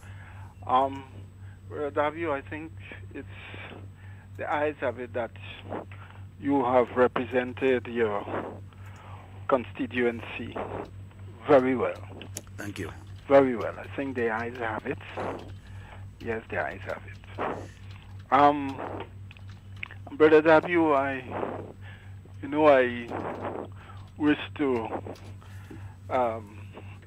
express I really encourage you along the way of your pleasant demeanor and approach, and humbleness with the people of and the way you look for and do things for your community. The Brother Senator and Brother Romain and Brother Davio, I wish to refer to a contribution made by a previous caller regarding her concerns the false impression that is being peddled on a continuous basis regarding the situation as exists in Grenada. But Senator, I recall earlier in the week you made a statement that I think you think their strategy, you call it the FF policy or something. Yeah, fantasy and fiction. Yes, and I've been going over those two letters, and what to me is more apparent are these two things: fear and fabrication. Fear and it is very, very, it's a serious situation, because for one to be engendering fear amongst a people, and actually, I mean, look at the people in our diaspora. The picture being painted by the opposition. Obviously, I compliment all the persons who have defied that propaganda and returned to the country, you know, either as visitors or to stay. Because based on what they are saying, you know, you will be coming to hell. Excuse me. You understand me? And I cannot understand the strategy of an organization asking to be given the opportunity to rule the people, do the people's business for them, and be so misrepresentative, be so disrespectful, you know, defying all international reports, etc. You understand me? Yeah. So the fear factor, to me it's of great concern. I pick it up in the lady herself. The fear these people are seeking to generate, it does not merit. The objective, you know. I mean, do you have to be that desperate to be so dishonest? You understand me? And to be fabricating this, that, and the other. Come on, man. Come on. Brother Dabio, continue to do what you do for your constituency. Oh, I pray that your other colleagues, you know, emulate the example, seek equally the interests of the community, and let us do all that we can for this beautiful country of ours. Grenada is nice, you know, and it still remains a paradise. Yeah? All right. And as Sheldon, they say earlier in the week, let me go with this one. We going brighter out of darkness. Keep it moving. Tell him I say good morning. All right, brother. Thank you. I totally right agree with you. out of darkness. Yeah. Yes, indeed. 440-7377. That's the number for you to call and get onto the inside on the local line. 347-329-3101. That's the international line. Yeah, and somebody dial it one time. Good morning and welcome. Hey, good morning, Chief. Morning. Good morning How to you, guys boss. doing, Sheldon and Mr. Romain? Good, not too bad, man. Oh, Happy New Year. man. All right. Yes, same to you. Boy, the thing nice and it's good. I like to hear how it's going down. You know what I mean? I hear some people talking outside there, and you know they're asking about. They say how the NMP government is giving the people 10 days for three times in the year, and they expect the people to live for 10 days for 3 times in the year and all these kinds of things. My question is this: how many days NDC used to give them when they was in office? How many people was employed when NDC was in office? How many small business had to close down because of NDC recklessness and lack of consideration for people when they was in office? How many times Grenadian workers, the public servants, had to go home on a mountain with no salary and they don't know when they're going to get paid? People bills was going in arrears. The bank was calling people that bank never used to call them before. I want to know what is the reason why Grenadian had to vote NDC 15-0 and didn't even give them a seat. A party that was performing well. Why the people had to vote you at 15 seat without giving you a seat? 15-0 without giving you a seat. So let us leave the crying for the cemetery. We're not in a cemetery. We have a country to run. We leave the crying for the cemetery and let us concentrate and stay focused on what is happening in our country, because we could see what is happening in our country, and it's a vast difference from when NDC was in office. All right. And we're not the reason why NDC is out of office now. NDC is the reason why they're out of office now. Okay? I'm just trying to say this to because we all aware of what is happening and the tactics that they're using, the cheap politics. They don't have a plan. They don't have no accomplishment to say that they did this or they did that. So all they have to do is spread propaganda and give people false hope. We are accustomed to it. We're not going to fall for it this time. Sorry. Okay, let me just find out one thing from you. I seen you in St. John, right? Yes. Campaign start, eh? Yes. All right, nice. Not you alone, no? Better be about 5 bus behind you. Well, you know, all right, and good. not only that, I want to big up the 4 women in St. Andrews that would be representing for the Grenadian people next election. The people of St. Andrews, they're going to be represented. They're going to give them the 4 seats in St. Andrews. This is what we're about right now. Boss, I find you saying the 4 women. You have to say the 4 beautiful women. Okay, 4 beautiful women. Yes, that's one better. Right. You're right. Beautiful. I don't have to see that. All right, my brother. You enjoy the rest of the day today. All right. 440-7377. That's the number for you to get on to the inside. Yeah, that's for you to get on to the inside. All of you on the live, it's not that I'm ignoring you. I'm looking for the questions and so on the live too. I finally gave me questions on the live. I find only watching the thing and only carrying on your own conversation on the live. Cathy and Irvin and Sonia and all yes, your cousin Sonia Alvin. See, all of them they carrying on their own conversation on the live this morning. Folks, remember though that to get your live updates on behalf of the New National Party, you need to send a text message to 405-8683. That's 405-8683 with your name, your number, your number will be there, so your name, your constituency, and the particular village that you're living in, that sort of information. If you have an email address and so you can send it as well. We'll put you into the system and we would be sending information to you. For instance, next thing we decide to be the first Caribbean country to announce an election date via WhatsApp. Yeah. Yeah, next thing we just decide we're sending out a WhatsApp blast with the election date. Dog good like that, you know. Don't feel in thing, you know. Your fingers. He is the regional like that, you know. in relation to ICT. We have the former Minister of Information Communication Technology right here. It's a possibility, you know. We could send it out and we're going up in here. I never know. Could be WhatsApp. We send out the election date via WhatsApp. Election you date? never know. Oh you my God. Never know. It's January. Oh. Oops. And then I hear Doc has some kind of thing to talk about in St. John Day, so I wonder, and I know. St. John's. I know I go be there. I know I go be there. All roads lead to St. John's. Let me ask you a question though, Honorable Dabrio. In the years that you have been there, I know you've been even before the general election. It's not that you just appeared in St. John and you just appeared on the political scene in 2013. You have been doing significant work there. During the period of the NDC, you were doing significant work in St. John, and you have increased the pace, you've increased the tempo after 2013 as the MP for the area.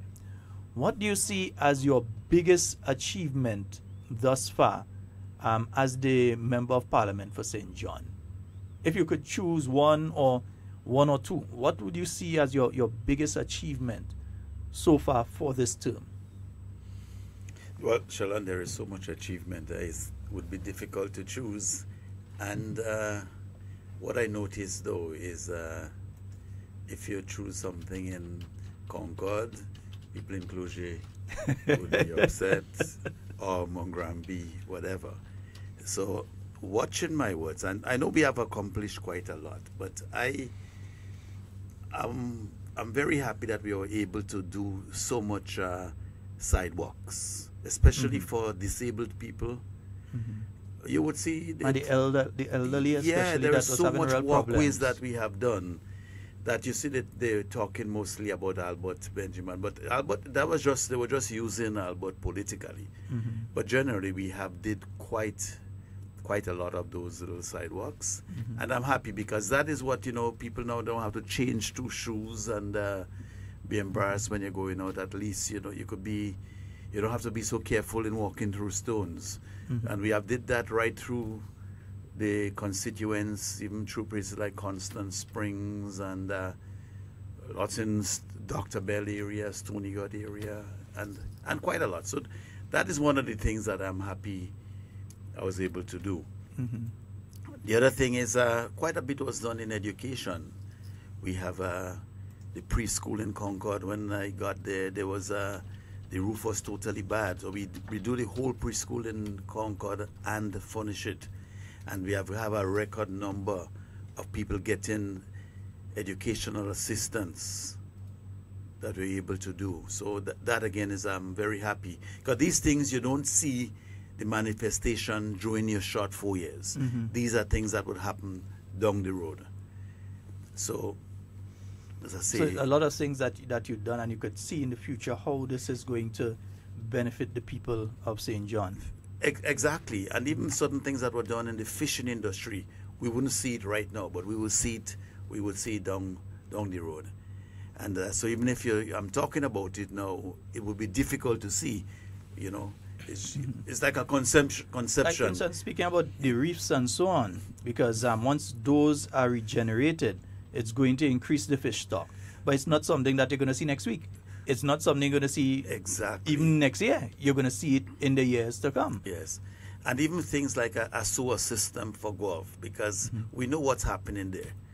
Without a proper sewer system. And there's a lot of work that I did, and even the former German ambassador was able to go to CARICOM so that we could get some funding for that, and which now the funding is there with the Grenada Sustainable Development Fund. And these are things that we would see manifesting itself lower down, you know. But these are all things that were happening during my term in office here. So there's quite a lot of big things that you can't really point on it, but you would see them blossoming down in the years to come. Let's take this call on the overseas line, and then we'll come to the local line. Good morning and welcome. Good morning. Good morning, Jen. Hello. Last caller of the day. Hello. Hello. Yes, can you hear me? Yes, we can now. Yeah, go right ahead. Good morning, guys. Hey, Good morning. Wade, we hearing you. We know you're in the middle of the snow, but go ahead. We know you're cold. We know you're fidgeting. Your phone is freezing, but go ahead. We know we make out the voice. Okay, let me not take up the time. Don't you finish calling? All right, bro. All right. Yeah, you want us calling back? Wait, freezing where you there right now. We have a caller online. Yeah, good morning and welcome. Good morning, gentlemen. Good morning to you, sir. Good morning, Minister W. Good morning. How are you doing, sir? Very well. I know time is rolling out, gentlemen, but I just want to make a few points here. It seems that the device is turning up early this morning, eh? Right. One. It ain't us up, man. By the time you start talking, we know it. Right. Yeah. One, I think as a nation, we need to applaud Minister Oliver Joseph here. We really need to applaud him because he realized that he had to put country before party. He was in a position where he could have said, well, no, I can't go because, look, we spend all the parties, we spend all this money, everything in place, logistics, and everything is in place, so it's difficult for me to travel. But I believe, knowing the importance of the country, he decided to put the country first. And this is not something we should look at simple. We should really look at the patriotism of the gentleman here. Also, we need to applaud Minister W and his team, because to be called upon on a very short notice to take up that mantle, it took a lot. And for them to accept the call and to take it so graciously, I believe we also need to look at that as a well-organized constituency, organized party. So if something happens and next one we just take up the slack. And I think that is very, very important that we need to look at. Finally, we are saying here that we want to win. We want to win 15 seats, but we must never forget the importance of registration. We need to stress that the importance of registration. I think it is very, very important because you see, for example, you have someone yesterday who turned 18, and I must applaud that gentleman. Immediately he went and registered because he wants to ensure that he vote next election. So, sisters and brothers, Grenada and whole, let us remember the importance of registration. Thank you very much. All right, thank you. Yes, and 44078. We nearly out of time. Time catch up on us there already. Catch up on us. You see, we tell you we can run out of time with Brother Alvin Dabrio because we still in touch on a lot of things in the constituency yet, you know. Because I want have a lot of things. I mean, in closing, I really want to ask him one question. I want to put him on the spot. MP Dabrio, on your return as parliamentary representative for St. John. We ain't saying if, we saying when. Yeah, on your return, what would be, in your view, one thing that you would really like to see done in your next term, 4 or 5 year term in office? Yeah, for St. John's. I would like to see the health center completed, the Mabuya Road. We have another section of road right by the Grand Roy Medical Center. That is it's a rail thorn. Oh, yes. And oh, yes. A vehicle went down there a few months ago. That one I would like to see something done there. And then along the bamboo area by Concord. Yes, I know within the past few months that 3 vehicles have gone down there again. So that area I would like There's to one this week or so? Yes, this week. So those are areas that I would like to see something done there, because we need to be safe on the western side when we travel in, because we have to come into the capital to do business, and some people have to come on a daily basis, and we want to have some measure of safety along the road. So this is an area that I would really like to give priority for all these 3 areas, to see how we could get them all repaired so that we could safely commute along the western corridor. And there are other things, but these are things that I would like to give top priority. Well, I'm seriously wondering, if I was a candidate going up against you, what I would campaign on. Because nothing. I can't say that you're into work in infrastructure. I can't say you're into social development program. I can't say that you're not looking at the housing program. I can't say you're not looking at the fishing industry or the agricultural industry. I can't say you're not looking at sports. And health. So if as a candidate going up against you, I have a problem, and I don't know what to go and say. What would you campaign on? What would you campaign on? Fantasy and fiction. Exactly. That's the only thing that the NDC has to offer people. Well, fear and what do you call it again? Fear and what? Fabrication. Fear and fabrication. That's all that the NDC has to offer. It's a lot of F, eh? Yeah, some can't say on radio, but a lot of F. This is a lot of F. Just to add one more F to it would be the whole party failure. They have failed us. That top it all. When they were given an opportunity, because as a matter of fact, when they came into office then at that time, as I was neutral. I mean, I never really was strong politically. As a matter of fact, when I came back to Grenada, I would have voted NDC before. But then when I saw the trend that they were going just after the election, where the Minister of Finance shut down all government projects and put so much people on the breadline. And being a businessman, I know once you stop a project, it costs you a lot more to start. And that manifested itself.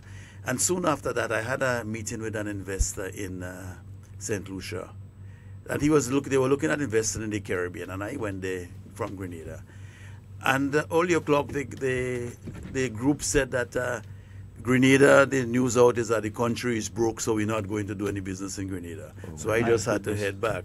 And that was what they were putting out. So they started to fail from day one. And when the NNP got into office, you didn't hear any complaints. We just got down and started to work. Yeah. And that is what we're doing. We keep it moving. I often tell people, I remember the day after election when Dr. Mitchell was sworn in as Prime Minister, the first thing he did is not walk all over the place or leave the building.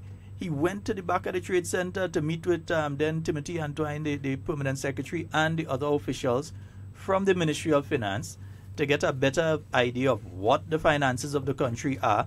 Make sure public servants get paid on time that month, because it was the 19th already. Well, that would have been the 20th by then. 20th. To make sure public servants got paid on time. In 7 days. And to start the process of fixing the economy of Grenada. He didn't wait an hour. As soon as he was sworn in, he made his address. The ceremony was finished. He went to the back of the Trade Center to meet with these individuals to sort out the thing. So it was hit the road running from the moment and go. Why stop now? No, we can't stop.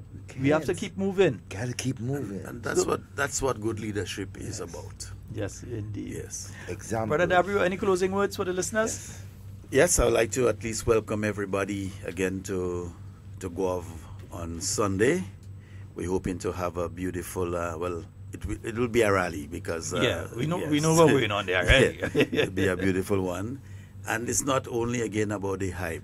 It's about working hard. So I want to encourage all our supporters to make sure to do the hard work, because election is about numbers, and sometimes you could be very popular.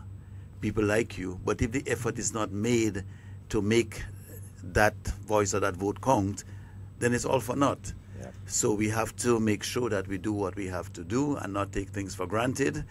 We know that the other party, they don't have anything to offer. As a matter of fact, all they have to offer is criticism, and it's not even constructed criticism, because once as they start, you could tell it's a fabrication. It's not. So it's nothing that they criticize. Fabrication.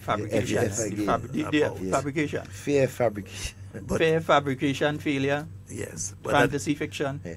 But at the same time, we know that complacency, what complacency breeds. So we don't want to be complacent, and we don't want to make sure that our country goes back in the hands of those non-producers, as and they were. Failures. As they we're did. using the F for them. Failures. Failures. So we don't want to make that mistake again. So I would say let's keep the progress moving. Thank you. All right, Devon. Well, Honorable Abreu, it has been a pleasure. I mean, you being with us and giving us an outline as to what is going on in St. John's. And I know the people of St. John's are listening. They have been listening for the last 2 hours, and they will be supporting you.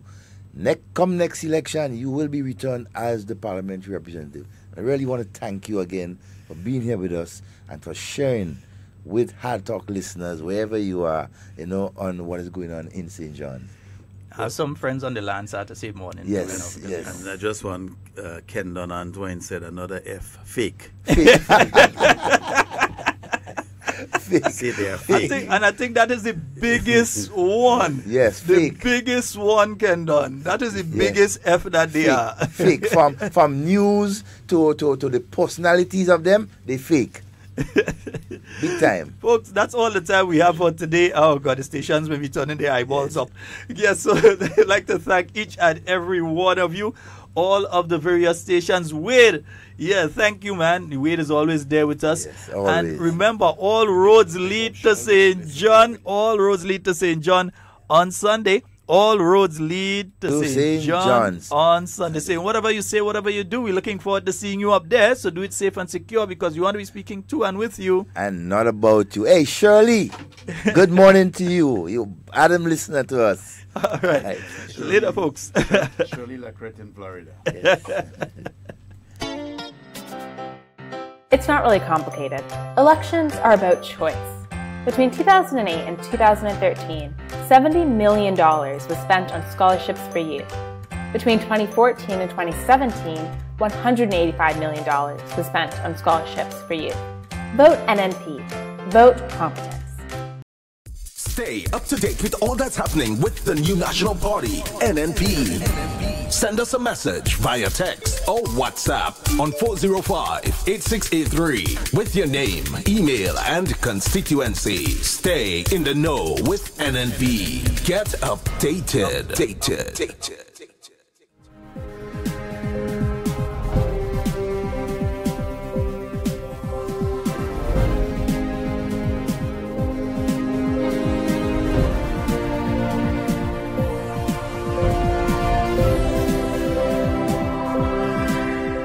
Former tourism minister excited about the benefits of airport expansion to Grenada. Details to this story and more in the National Report.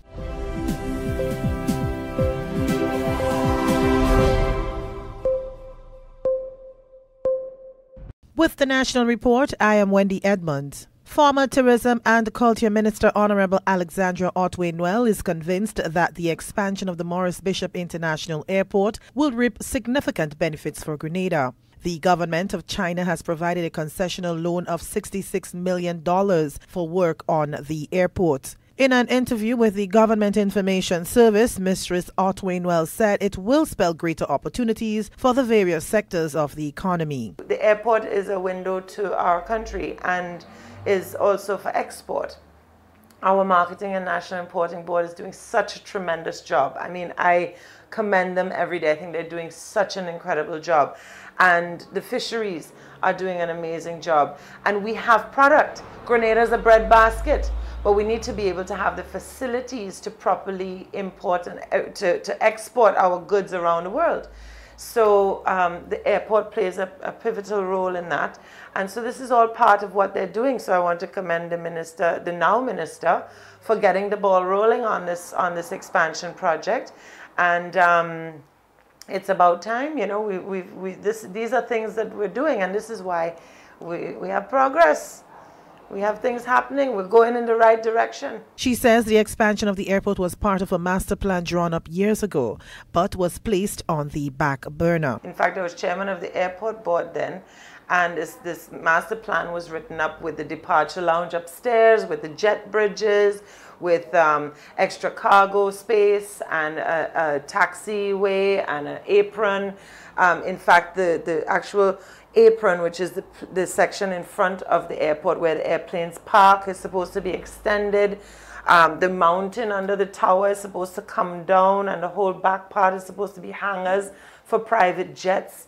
At one point, we had a company that wanted to have here as a home base for their private jets in this region. All of that stuff, the NNP government put in play years ago. It's just that when NNP went out of office, nothing really happened because the document was pushed under a corner somewhere. And then now that we came back in, these things came back out again, and we started to dust them off and say, okay, now where are we?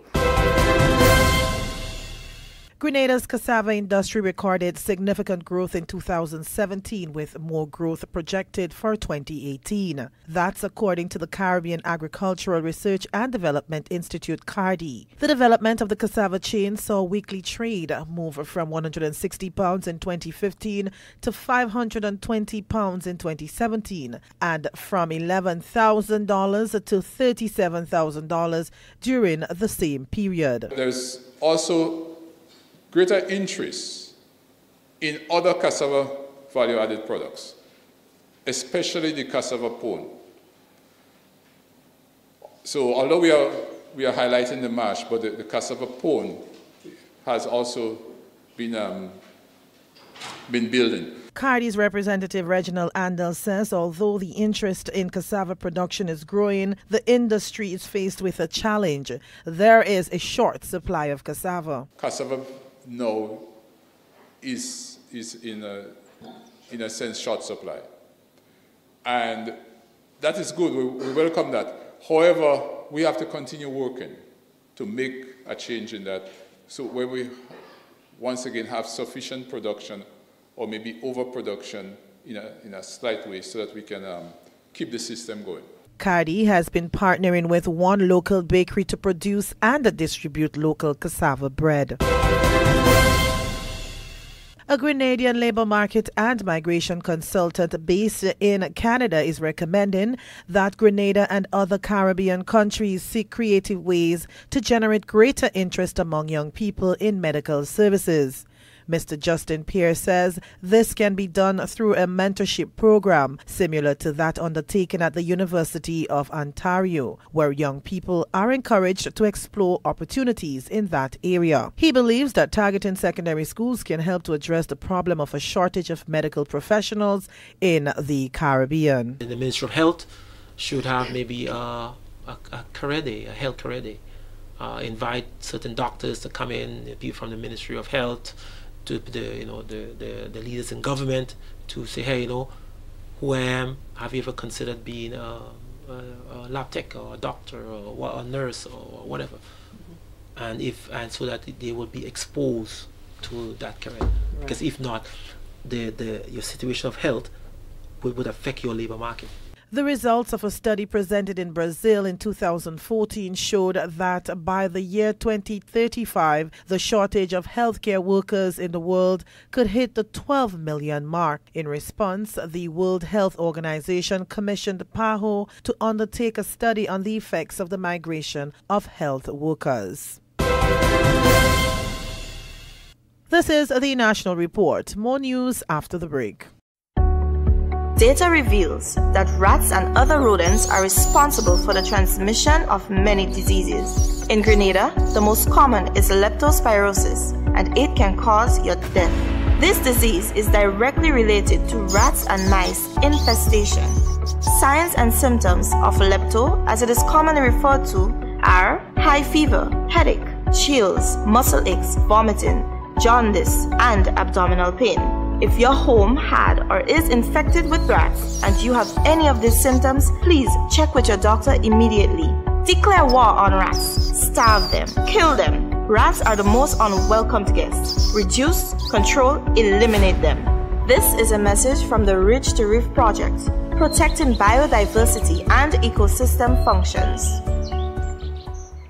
Marketing Grenada's nutmegs on in-flight magazines. That is just one of the major plans of the Grenada Cooperative Nutmeg Association, GCNA, for 2018. In its report for the end of nutmeg year, June 30th, 2017, the association said the board is mindful of the state of the industry and the need to find better prices for GCNA's produce. It adds that the board is also cognizant of what the nutmeg sector means to nutmeg farmers and their families, hence the decision to more aggressively pursue their goals this year. In addition, the GCNA wants to become HACCP compliant by the end of 2018, start a nutmeg museum, undertake a facelift of the Guave and Grenville stations, and explore the Japanese market for nutmeg and other spices. The GCNA says while the past year was challenging, the steadfastness of the board and management ensured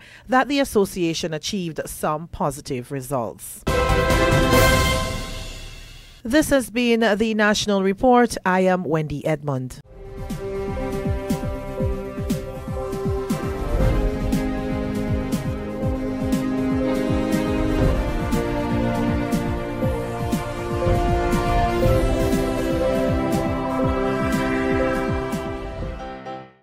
It's not really complicated. Elections are about choice. Between 2008 and 2013, $70 million was spent on scholarships for youth. Between 2014 and 2017, $185 million was spent on scholarships for youth. Vote NNP. Vote competence. Putting the lens on Grenada, its people, and its possibilities. This is State of Affairs.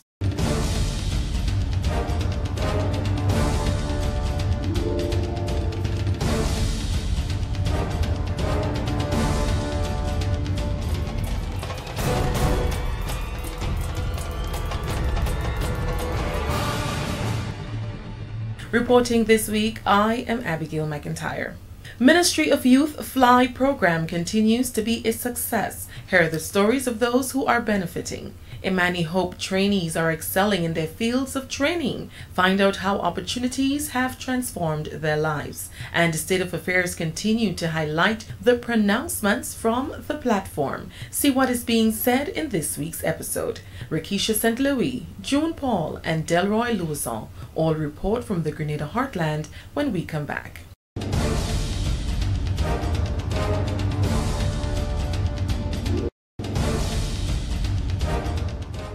The Keith Mitchell-led administration has resurrected the state pension issue after previous governments backed away following its removal during the revolution. This has now become a matter of high priority with legacy-defining potential. This after the government refused to appeal the Hermelin Armstrong case and to restore her pension in accordance with a High Court judgment. Now, the Mitchell government is inviting solution-driven dialogue as it presses ahead to restore pension to public officers.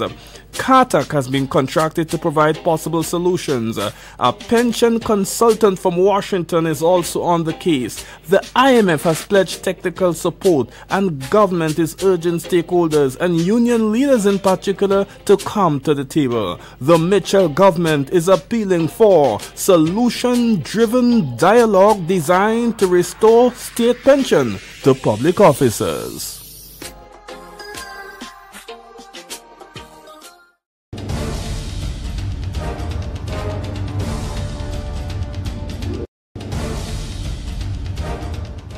Welcome back.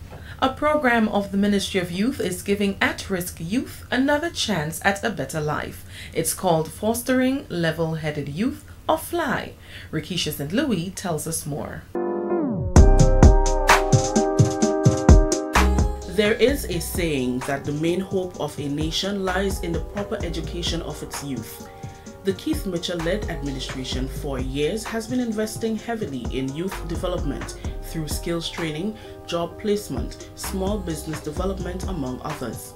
The Ministry of Youth has left its mark in thousands of households and communities with its youth-focused programs, such as the New Imani program, FLY, HYPE, Project Reach, and many more. So we just sit down, we just speak about it, we just talk about the things we're learning, what is beneficial for us and how it's helping us, the way forward, what's tomorrow, well, the future, what is the next step, how to plan it, how to engage it. And to me, when we lack of that, we drop out of school, some of us drop out, some of us have different issues, but coming back to the program, it has make us know that life ain't finished. We just start living, and throughout the program, once we continue and keep our head high, we're going to make it. I miss it a lot in school, so I really want to get back what I missed out. You know, so I'm really glad for the classes. When I heard that, I said, yes, I will come. The ladies who come and wrote it down, they asked me if I would come. I told them, yes, I would have come. The first time I came, I did went somewhere different, but they called me and told me to come here, so I did come here. So I love the class. Yes, I felt happy because I was home doing nothing. And I was like, I'm home doing nothing, so I will go and give it a shot. And it was okay. I've learned a lot during this process. Testimonies from participants of the Ministry of Youth's FLY program, which seeks to engage the unemployed and marginalized young men and women throughout Grenada. FLY is the acronym for Fostering Level-Headed Youth, a UNDP-sponsored project which includes the engagement in life skills training, literacy, and numeracy, with the community service aspect of the project scheduled to commence in the coming weeks. A program like this helps to teach life skills, helps to teach certain practical skills, but most importantly, helps to empower our youth, to give them that self-respect, to allow them to be the change that they would like to see in their community, to allow them to recognize that people care about them, that regardless of their beginnings, they have a very productive and potential future ahead of them. So many times, as I said before, people have been trained and they just go back home and sit down. But this is one that has the objective of really placing people in a job situation rather than just training them. So it taught them to fish, but also a bit of hand-holding, the business aspect of it too, how to manage a business. I think that was a critical aspect. So kudos to the Ministry of Youth, kudos to all of those, the organizers, the main coordinator, Mr. Royden Bihari, but very importantly, a lot of kudos to those who stuck it out and have reached that far and shown their appreciation for what was being taught to them. The project has already been launched and completed in Mount Rose St. Patrick and Carriacou. It is ongoing in Coast Guard St. Mark and Montou St. George. Our SOA team recently journeyed to both training sites, now into its 7th week, and already it is having a positive impact on the participants. This program is a very good program. Certain basic of my life I've been done with, I've really abstained it, and certain things I used to do, you know, this program learned me a lot. And the life skill is more important because the life skill based on your life, you know, how you know to talk to people, how to greet people, you know. So I based on this and I learned from this how to greet people and to talk. Yeah, it's a nice thing. And the class is very interesting. I advise everyone who have the youths and the block or everywhere to come to this program? Since I came in this group, it's been doing a lot for me. I will thank the government for bringing such a group for that, because my skills, my ability will come up more, even increasing. And in life skill I taught me a lot to control my anger and how to come out with people, how to move about, because I want to own my own business one day. That is where the small business coming. And you've been teaching me a lot, you've been teaching me all different areas, how to get there. Fly runs for 6 months, 4 days a week. This time around, the focus has been placed on plumbing. This is an area, plumbing is an area that is needed with the construction boom that is going on now, and it's all over. Public sector, private sector, government is doing schools, repairing schools, they have to maintain schools in terms of plumbing and other repairs. Hotels are going up. A lot of things are happening where they could get jobs, open their companies and get jobs. And every household at one time or another needs a plumber. So I think it's an excellent area. The fact that they are going to pursue general construction again is a good idea, because that again is a necessity. In plumbing, one day, later in life, when I have my own house, my pipe bust, I know, I could do my own thing. I could do, I ain't have to pay nobody again. But in the government and the ministry have done something really good, especially in the area of Montu. Knowing the kind of place Montu is, he have done a lot, pulling a lot of us from the streets, because a lot of us was on the block. I didn't have nothing constructive to do. So there's been a good program. There are plans by the ministry to expand the program. It is our hope that we will have more partners on board so that we can expand the program in 2018. Definitely that's one of our aim, and we can move to another community. We have gotten great feedbacks from the facilitators of the program as it relates to the developmental stages of the participants thus far. We have also received exceptional response from the various participants of the program who have also shared some very interesting information as it relates to what does it mean for fostering level-headed youth program, what it means to them as a person, what it means to them as an individual. Officials are happy that the change in lifestyle and personalities are already evident in many of the participants. To see the difference in their faces from the first day of initiating the program to today, of them speaking up in the class now, of the confidence they have, of their drive, newfound drive that they always had.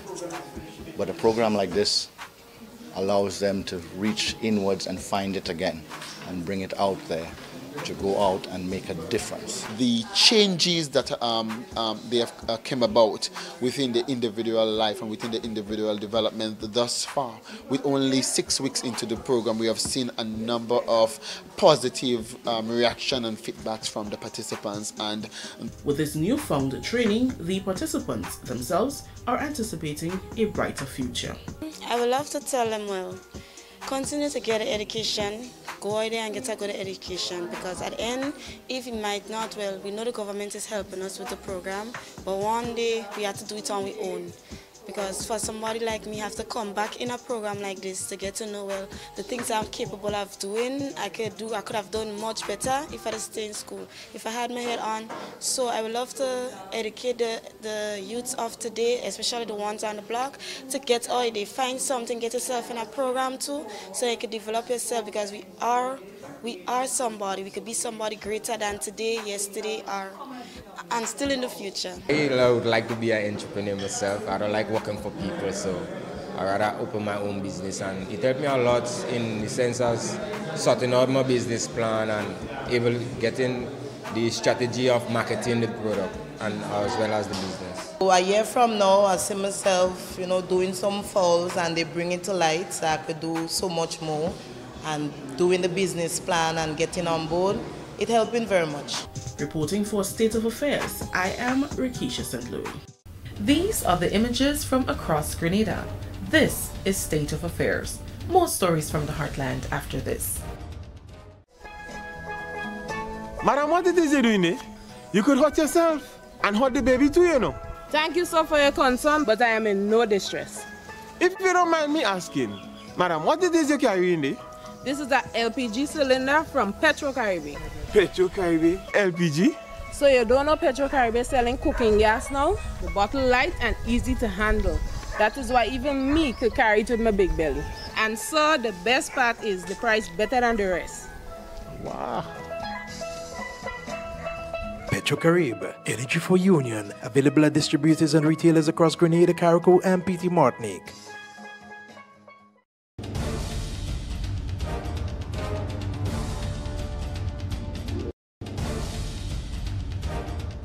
Youth Minister Senator Pamela Moses continues on her visits to Imani Hope trainees to see firsthand what trainees have been doing on the job. This week, Senator Moses visited the teachers at the Grenada Boys Secondary School and was pleased at their progress.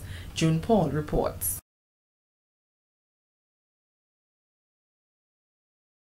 The many life-changing testimonies echoed by young persons who has and continue to be empowered through the new Imani program are taking over the airwaves, and this week our weekly visits to trainees by Youth Minister Senator Pamela Moses takes us to one of the nation's top secondary schools.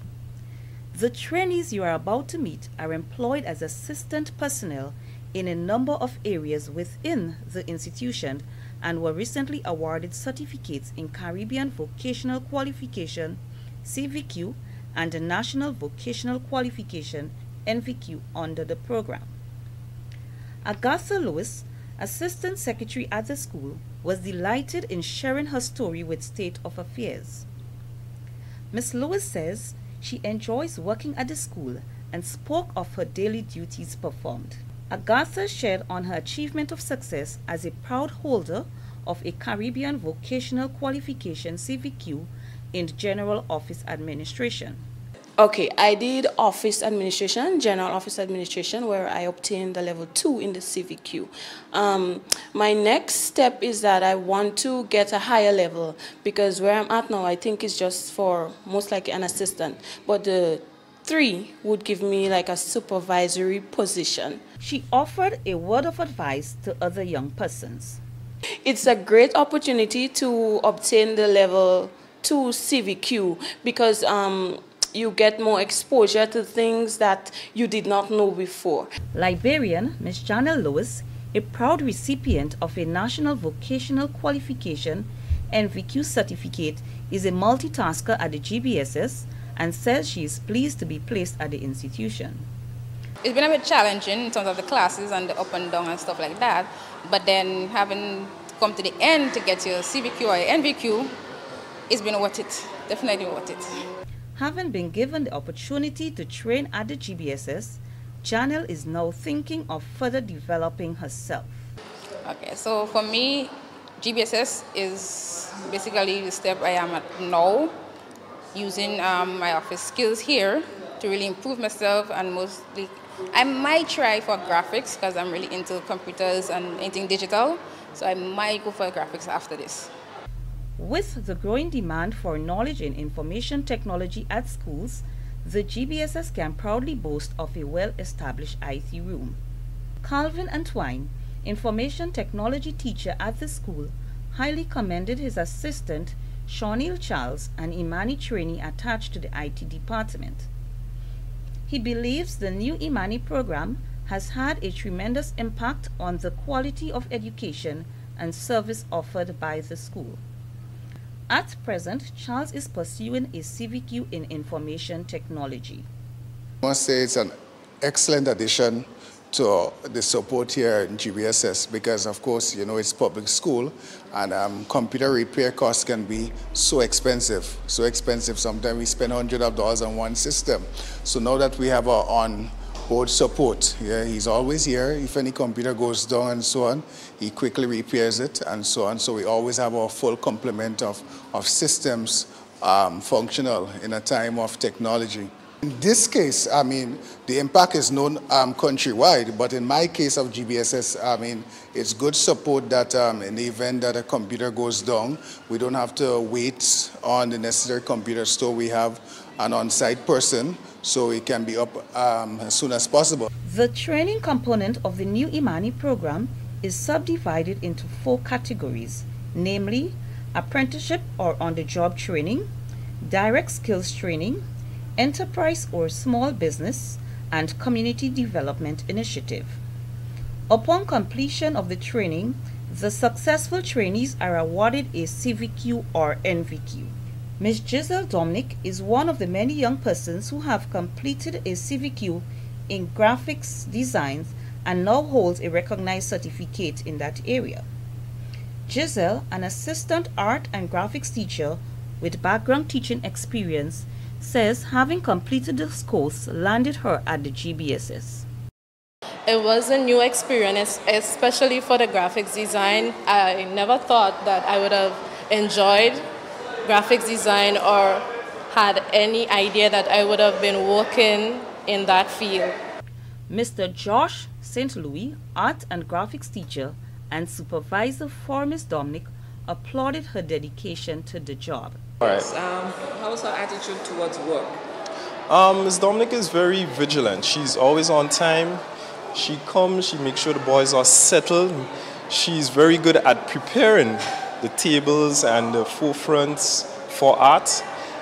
She also helped in developing some of the concept, which I have taught. She gave me pointers to make the work more interesting and so that the students could be more responsive. State of Affairs will in the coming weeks share with you more success stories and highlights from the Ministry of Youth and Sports on programs executed which is geared towards youth empowerment and advancement. Reporting for State of Affairs, I am June Paul. This is the Grenadian reality. This is our current state of affairs.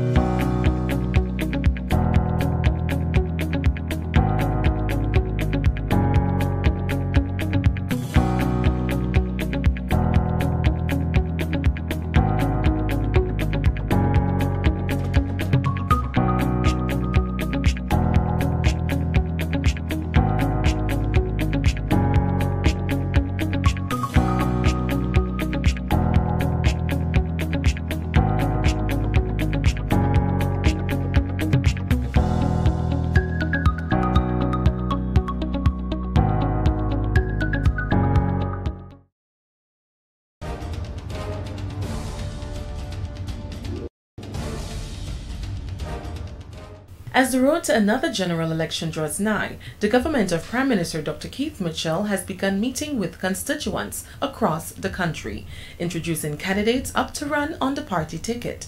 But the platform has also been used to highlight some of the work of government over the past 4.5 years, as well as the plans going forward. Delroy Louison reports on some of these pronouncements from the platform. When you look at what has happened in our nation, it is clear to see that the NNP has delivered. It is clear to see that the NNP continues to deliver, brothers and sisters. As government nears its 5-year mark of its term in office, State of Affairs has been following the progress of an administration at work under the leadership of Prime Minister Dr. Keith Mitchell. At a recent endorsement rally for Parliamentary Representative for St. George North East, Tobias Clement, the platform was used for more than just igniting voters to turn out when the trumpet is sound.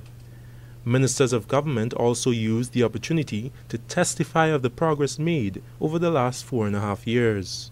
These last 5 years, in my view, have been the best 5 years in the recent history of this country. These last 5 years, brothers and sisters, I believe in my lifetime, has been the best 5 years I ever seen in this country. We have come too far to go back. Among many of the achievements of government is its track record for infrastructural development. Improving road networks is one of them. The constituency of St. George North East has seen its share of road works over the last 4.5 years. The road in Black Forest, we did Dandy Road, we did the road behind the community center, we did the drains, and that is what we did. And I said to them, you know something, all my allocation, sorry brothers and sisters, I have to make sure that it is spent before the budget year ends. And if I spend it all, I will go to dock and beg for some more.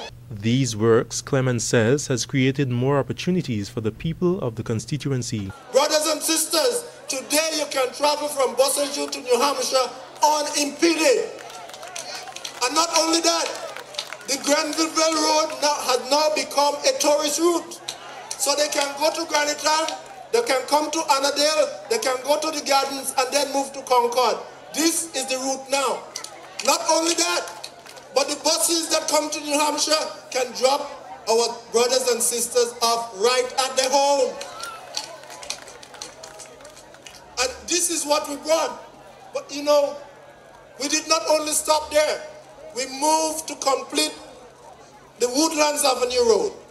Then we brought out the Stones Road right out to the main road. We engaged Marab and we did the Granton Road. And brothers and sisters, although this piece of road is not in my constituency, we cannot talk about New Hampshire without talking about the Dega Road.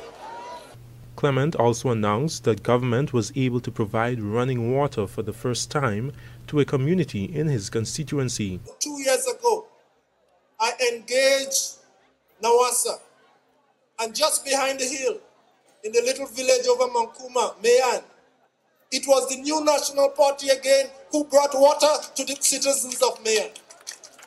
And today they can boast about that. They don't have to carry water from the standpipe down here back to their homes, but it is at their home now. On the national front, Grenada was recognized for its growth and development over the last few years by the International Monetary Fund.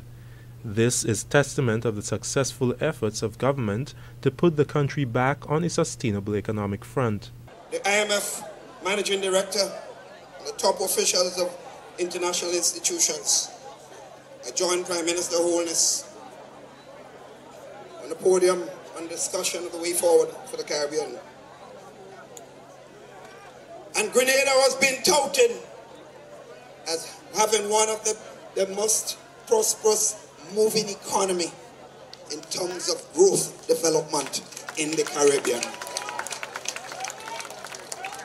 We were given credit for what we have done in the last 4.5 years, knowing where we came from before that. Dr. Mitchell admits this is largely due to the support from social partners. If we did not get the support of the leadership of the trade union movement, if we did not get the support of the business community's leadership,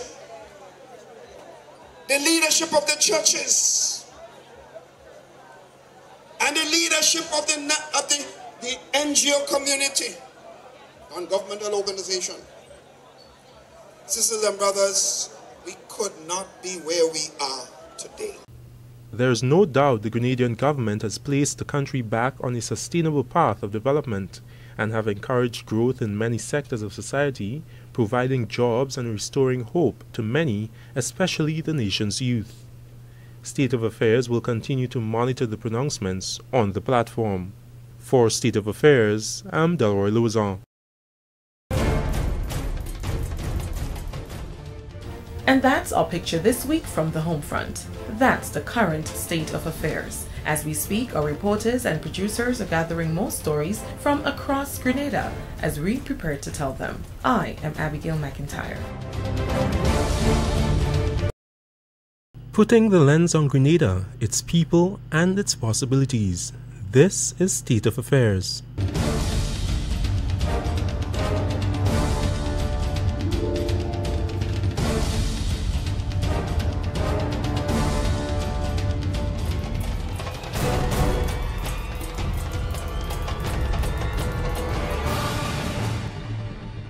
Reporting this week, I am Delroy Lauzon. An investment in the South is adding value to the shopping experience. Find out how. Anglican High School records another success year, this time in the academic field. Hear how this new accomplishment is building the school's spirit. And work to begin on a playing field in the St. Andrew district. Keville Frederick, Rikisha St. Louis, and Abigail McIntyre all report from the Grenada Heartland when we come back.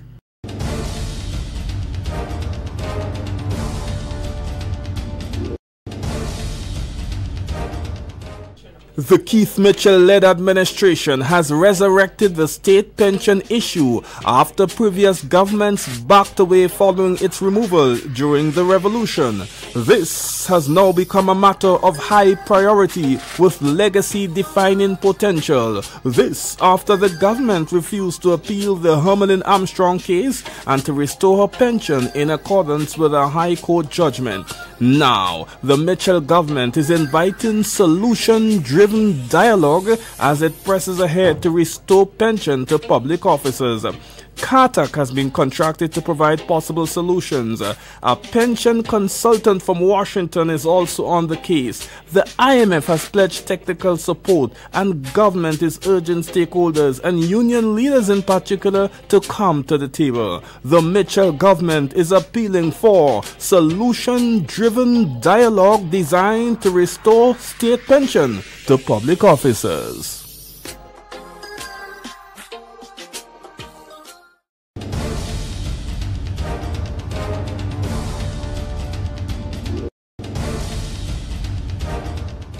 Welcome back. The newly built 26,000 square foot Spiceland Mall expansion project is already operational, with new businesses offering a world-class shopping experience for visitors. It's a private investment that is creating big impact for the economy in the South. Kevil Frederick has the details.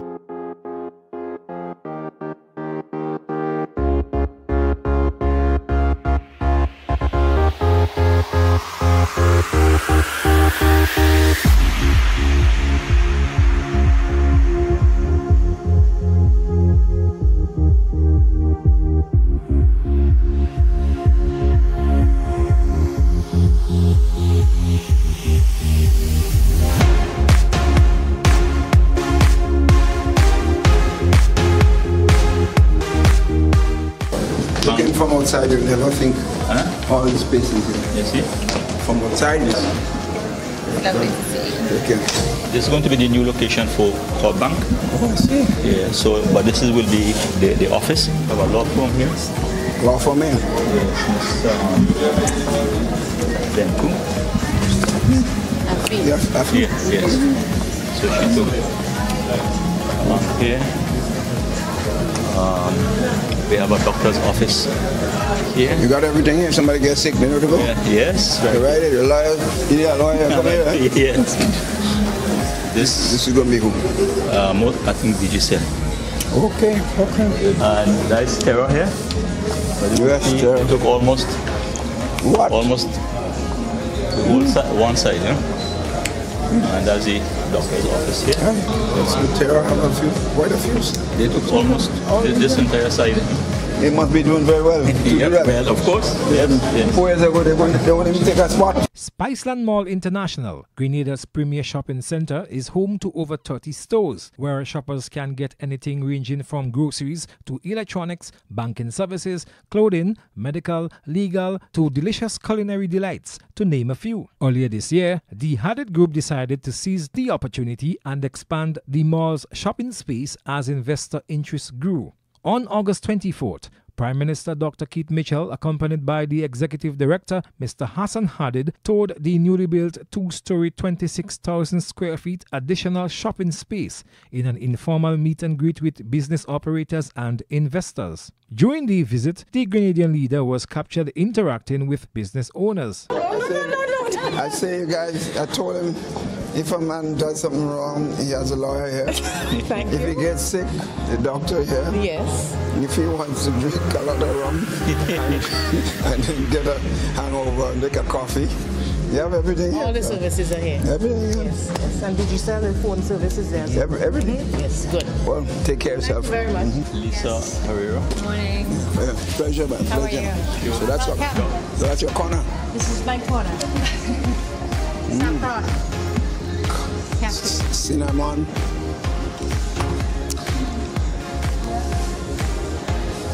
Toasted coconut. Welcome. Artistry Connection and Things Additional. Nice to have you. When you started here?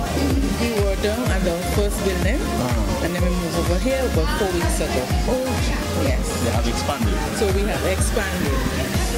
That means money flowing. Well,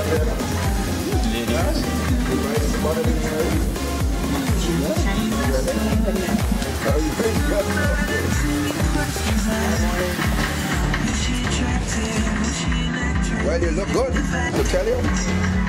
You're well decked out. I wasn't going to do it. Well, that's what I'm saying. Yeah. I'm charging you. Yeah. So you guys all right? No complaints. A pleasure to have you. Yeah, pleasure. Thank you for the time to come in. Hi. Just my first site visit. Okay, very good. Very good. Welcome in. Yes. How are you? You chartered home this? How's everything? He's our public relations officer.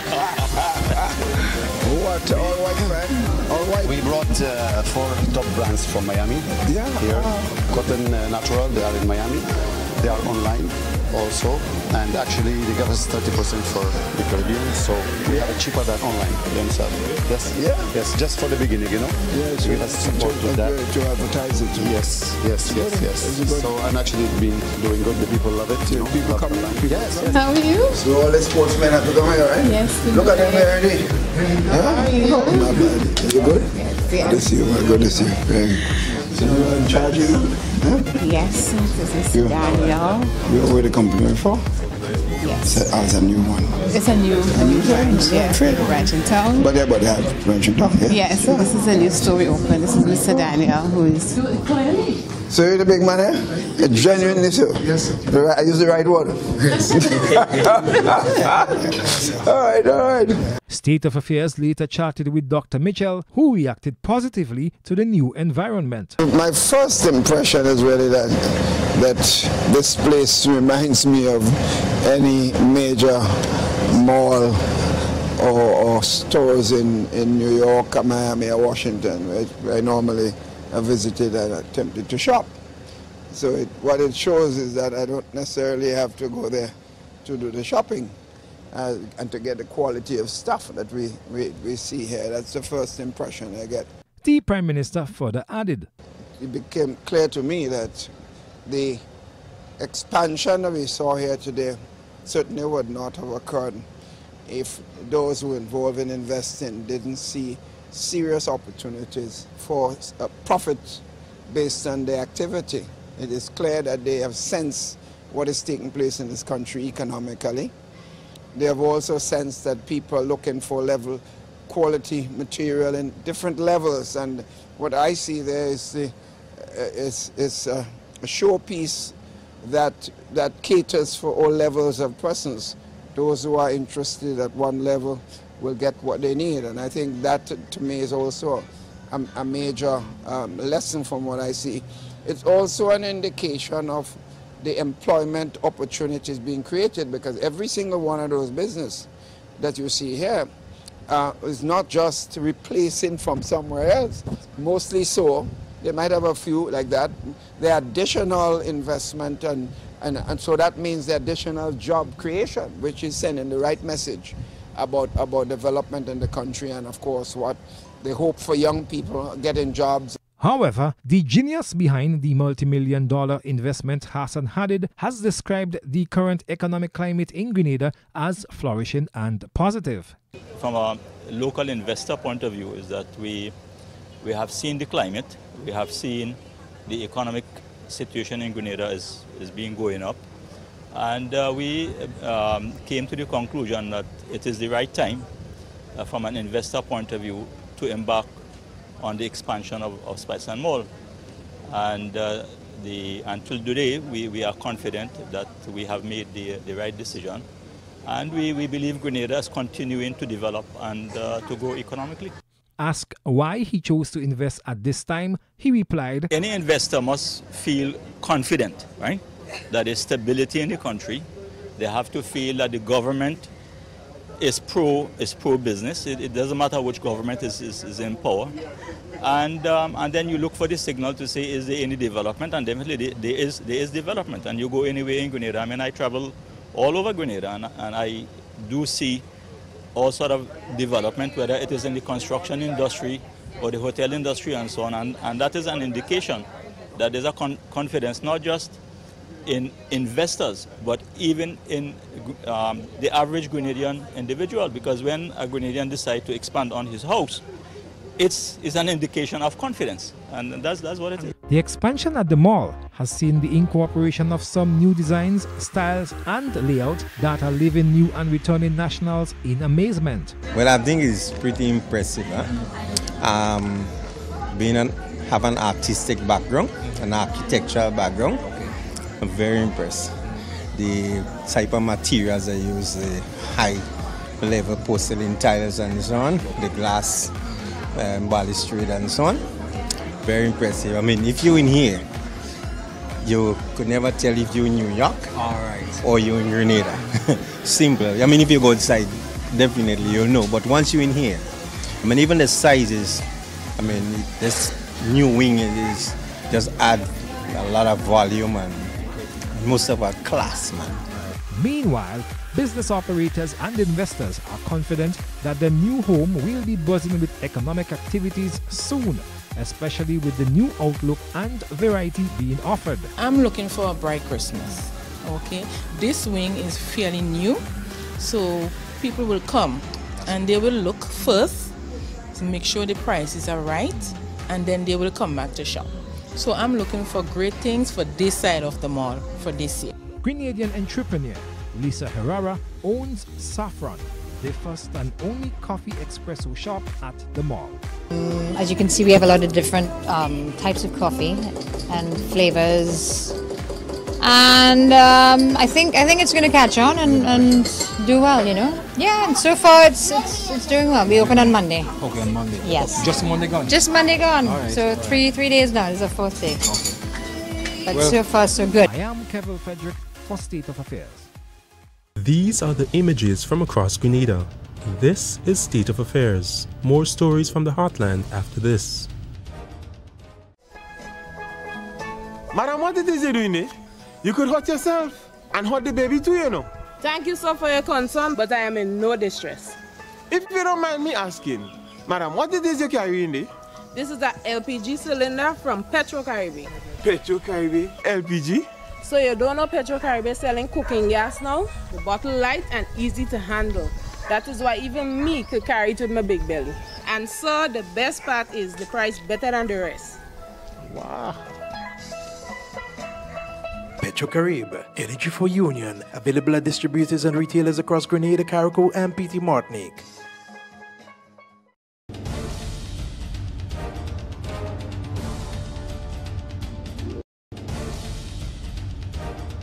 The 2017 CSEC examination results still has schools in a celebratory mood as they toast the success of students. But amidst the joy, there are some concerns that Grenada is lagging behind in critical subject areas like math and English. Abigail McIntyre explains.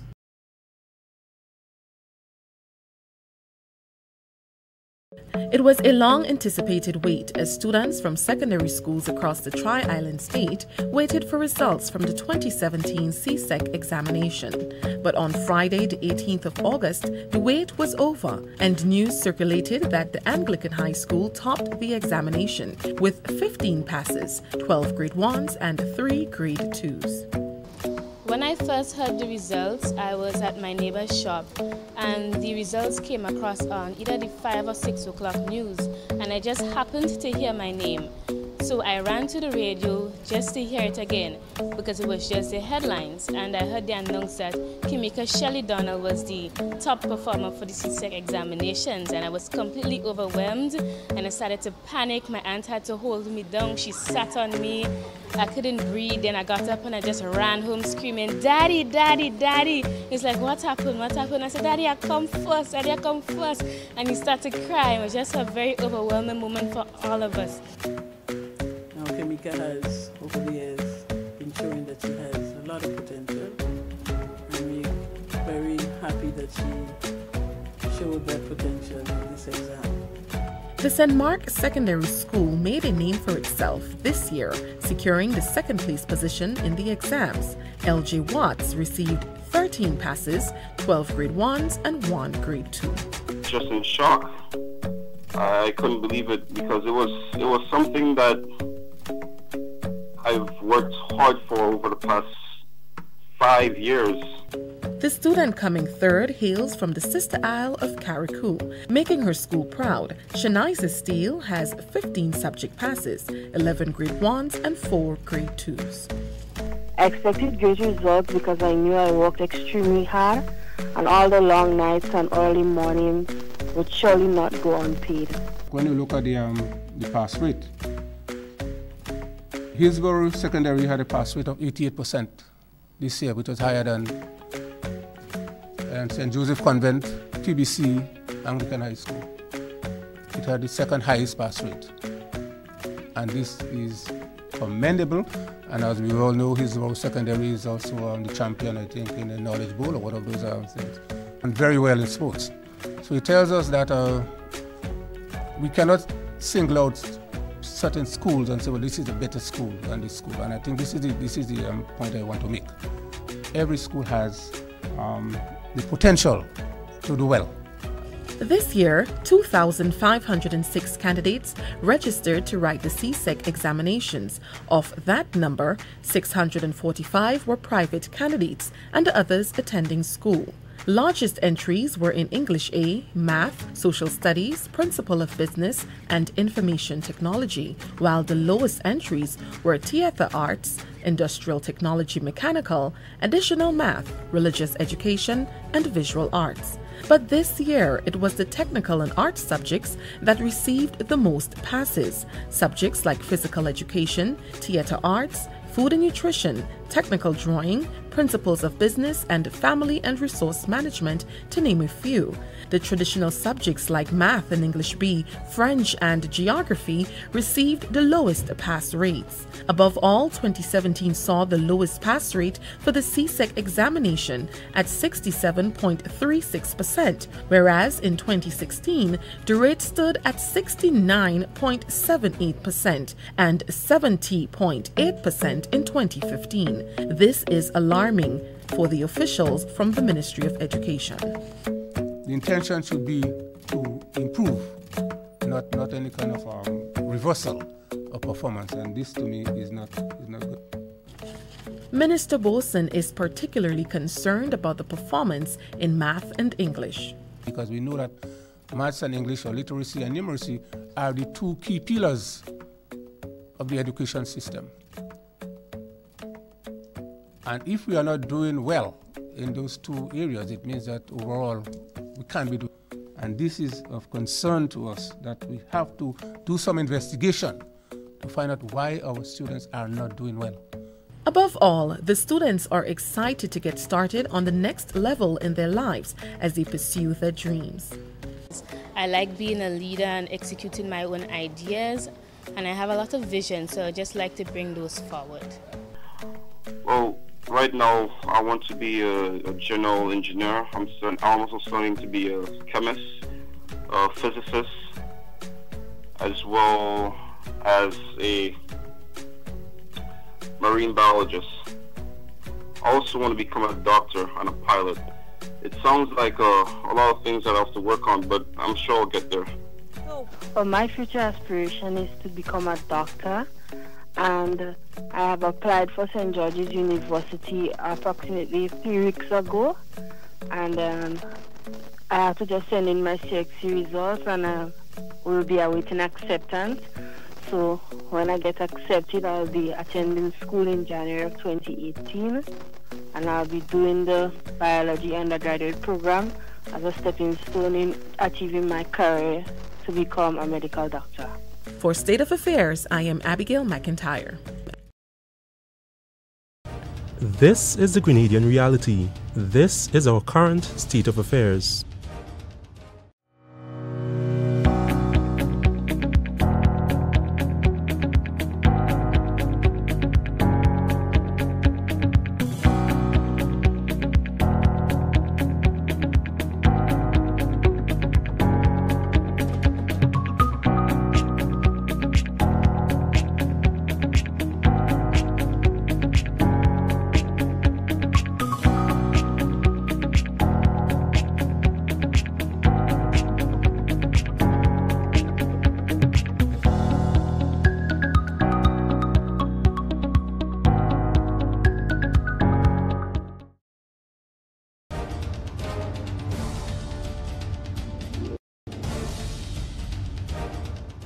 Almost $500,000 is being pumped into the restoration and upgrade of the laboratory playing field in St. Andrew. This as part of government's thrust to improve sporting arenas around the country. Rikisha St. Louis tells us how this project is promising big change for the people.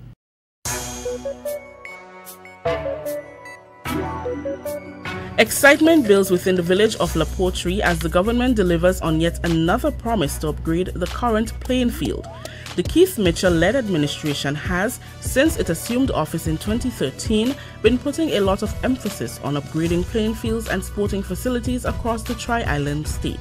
Some of the work being done include the expansion of fields, erection of lights, as well as the construction of pavilions and basketball facilities.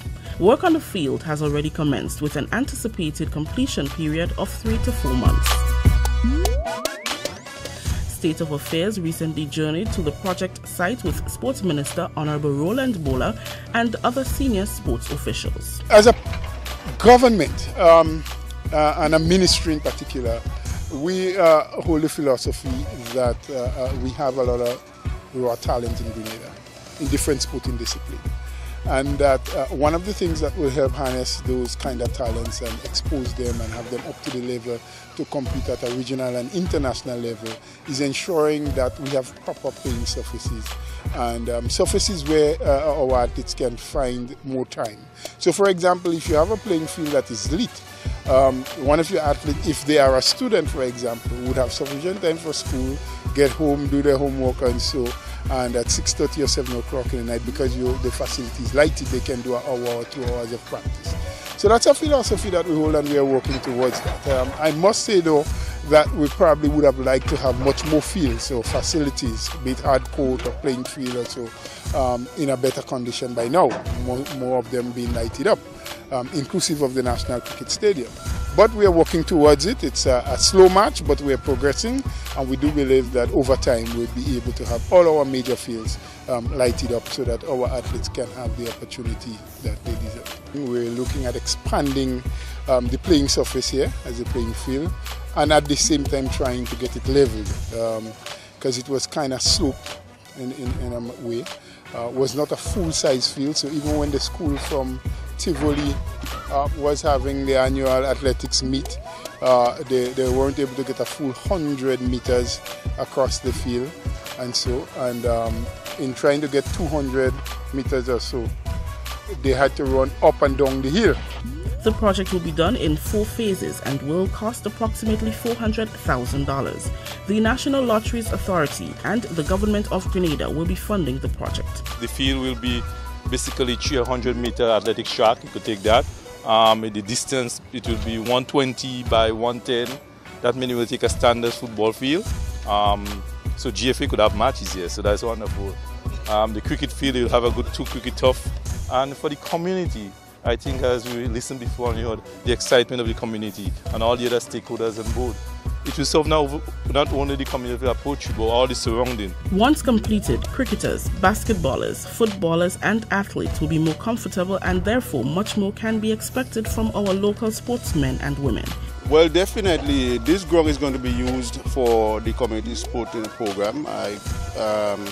We have coaches in the area, and they are going to be using this ground because I know that Progress Park is a ground that normally being congested with football athletics.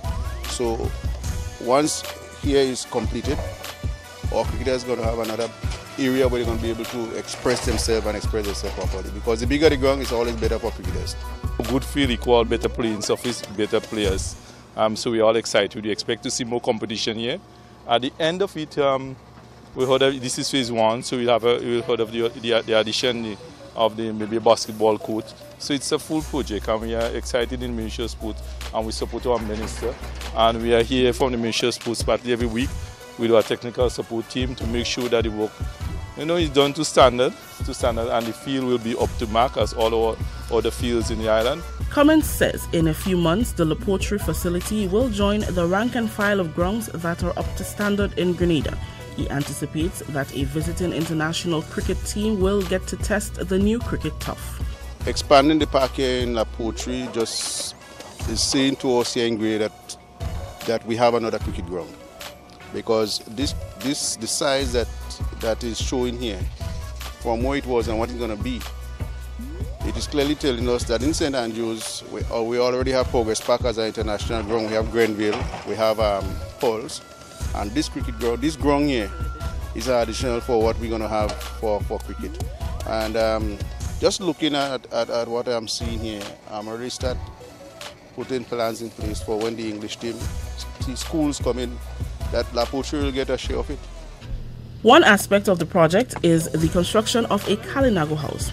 You see, the current field sits on the foundation of an Amerindian village, and so the grading has unearthed pottery and other remains. These will be showcased at the new facility. We have the commitment from some professors and archaeologists from Leiden University in the Netherlands, and they have committed to building a Kalinago house that the one you have in St. Vincent Argyle will be an exact look like this one. So we have to provide the material from forestry. We get the rosal tops from different villages, and they are going to construct that house for us. To top it all off, Minister Bola says the state-of-the-art facility will be environmentally friendly. The intent is also to have a basketball court being built at the top of the field here. Towards the hillside where we are cutting the bank, when they go further back, they will be doing it in a step formation. That will have to do some work in terms of building a back wall and with the step formation, sitting areas. We would want to, at some point in time, identify the best suited place to put in changing rooms, bathroom, toilets, and of course, when you do that, to use the upper floor of that to do a bit of sitting pavilion. It is not the intent to do a lot of concrete around this playing field. We want to keep it very natural, close to nature, environmentally friendly, as you would say. So on most sides, we would be planting trees. In particular, we thought the almond tree might be a good one that provides proper shade once you prune it and keep it in good shape. And we'll be using a lot of the natural material from the forest, the bamboos, and so. Community members are happy that the project will soon be a reality, bringing huge benefits to La Poterie and surrounding areas. Well, I feel very good about this project for Honorable Bola, what he did for us. He always tell me building that project, and I love to see the start he make and to finish this project for us in this village. This will help the community of La Poterie very good and very important for the community. Well, I think we are extremely happy that the village, the community, was going to get a very professional playing field. I think they do need that. And in addition to that, the additional income that people are going to get when this field is completed is going to be of great benefit to the community. For State of Affairs, I am Rakisha St. Louis. And that's our picture this week from the home front. That's the current state of affairs. Putting the lens on Grenada, its people, and its possibilities. This is State of Affairs.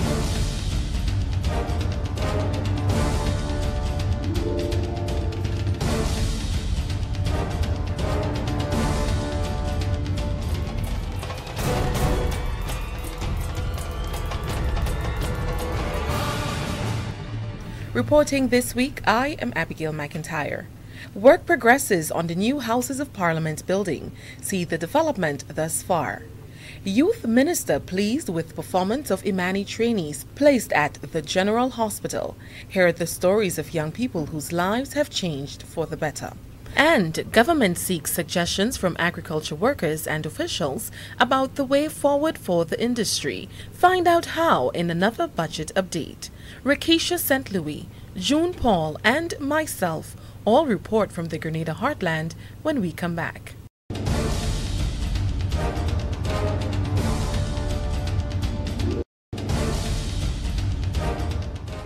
The Keith Mitchell-led administration has resurrected the state pension issue after previous governments backed away following its removal during the revolution. This has now become a matter of high priority with legacy-defining potential. This after the government refused to appeal the Hermelin-Armstrong case and to restore her pension in accordance with a High Court judgment. Now, the Mitchell government is inviting solution-driven dialogue as it presses ahead to restore pension to public officers.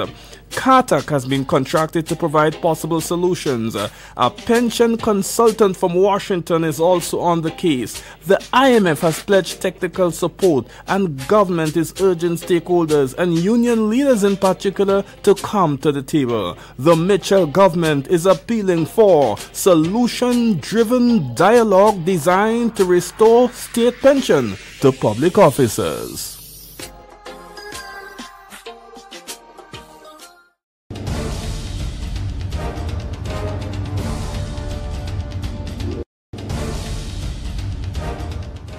Welcome back.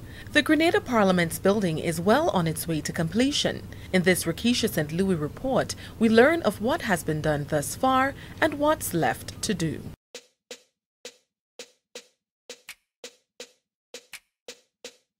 The doors to Grenada's Parliament building will soon be opened. 13 years after its original house was destroyed by Hurricane Ivan in 2004, the Keith Mitchell-led administration, with the help of a few of its allies, the governments of Mexico and the United Arab Emirates, is building a state-of-the-art Parliament building. For years, the Grenada Trade Center was made the temporary home of Parliament, but its residence there soon ends. As contractors say, the new building will be ready for use in early 2018. Construction on the $29 million EC facility commenced in January 2016 by Quinn Design and Construction Company Limited and has employed close to 100 locals from the start. The new Houses of Parliament building sits boldly on the hill at Mount Welldale with a breathtaking view that overlooks some of the scenic parts of the capital. It is the epitome of the Spice Isle, with its unique nutmeg-shaped design that encapsulates everything Grenadian. It was founded really on the concept of, the initial buildings, which were forts. So essentially, the architectonic language of it is, on the outside you see we started the slope perimeter walls, which has forts. The main chamber, which is essentially what we're terming as the nutmeg. And that is the center of the building. We also have civic space, which is to the east of the site. And that is intended, we say that as our way of replenishing lost civic space in St. George's. It's been built and designed with a green focus, so that it has phase 2 will include solar power, has solar water generation, high thermally efficient windows, insulation, natural lighting, natural ventilation, etc. The building was constructed to be disaster resilient in accordance to the Miami-Dade County standards. We're looking for the phase 2 to include all the protective works. You see, you have the glass, the double glaze, high standard, but still, now we want to be able to put shutters if we hear something that will just pass. Okay, we should have shutters of the standard at level that will save the glass and save us from other damages. But in general, we feel that it will withstand. It's a Hurricane Miami-Dade County rated. It's the offices are steel structure, as you can see, and insulated walls. Exterior windows are Miami-Dade County certified as well. It's a very heavy, well-built structure. Nestled between the trees at Mount Welldale, the new Grenada Houses of Parliament building will be home to administrative offices, conference rooms, press gallery, cafe and souvenir shop and childcare services. Its main chamber will accommodate 19 parliamentarians and 200 members of the public. Outside of the chamber, monitors will be placed so the proceedings can be viewed. Prime Minister Dr. The Right Honourable Keith Mitchell and his colleague parliamentarians toured the project site this week and were very impressed with what they saw. I just seen this a few months before its finality. I'm a bit moved in every sense of the word. I think the nation as a whole will be extremely proud of this facility, which is a measure, of course, represent a measure of our democracy. And I think this investment is, to me, a very worthwhile one. Having toured and heard about the infrastructural allocations for this building, I am even more excited. What I love to see is that all around 360 degrees, there's a beautiful view of pure Grenada. This is Grenada rising from the ashes as our old parliament was destroyed. But rather than despair, the leadership of this country provided hope. And I'm saying, notwithstanding the adversity, where there's hope and leadership, then what we see in here is possible. Dr. Mitchell says this investment in Grenada's democracy is not for himself or his government, but for generations to come. We are laying the foundation for our parliamentary system, which we expect to be a constant reminder of our entire history. And I'm really moved by what I've seen today, and I believe the population as a whole, rank and file of our people, would love to come here and see this entire facility, particularly when it's finished in its entirety. I think they would be extremely impressed. With the first phase almost complete, government has to seek additional funding for the second phase, which is scheduled to commence in January 2018. Estimated 1.5 to 2 million US dollars for all the things we spoke about. But today we've added those, so we now have to look for an additional, say, 3 to 4 million US dollars to put in all that's required in the building. And where we are to it, we are looking at donors. Remember, we have 5 million from UAE, 5 million from Mexico, some maybe less than about $1 million from Australia, and we know what happened with the Australian funding. So we are engaging other persons with the help of UNOPS to see where we will find this. And these are all grant monies that we're speaking about. And don't forget that the taxpayers of Grenada are putting in 10%. It is significant for us because, we are a small nation. Phase 2 is mostly external works, so the main access road, service road, car parking will go in now as part of phase 1, so that will be in by the end of the year. Phase 2 is sort of peripheral work, so it's some of the landscaping, some additional equipment for inside. So we have the sort of fundamental ICT equipment, etc. will go in now. Judging from the look on his face, Prime Minister Mitchell is indeed satisfied as he highlighted the importance of considering every Grenadian in the completion of what he calls Project Grenada. We are lifting our country in every respect. I think the level of this investment is a clear demonstration that we see our governance system as extremely important. And everything we've done, the laws we have passed, the way we have continued to work together as a people with social partners working together, we lay a foundation for really Project Grenada. Not Project Keith Mitchell, Project Individual, but Project Grenada.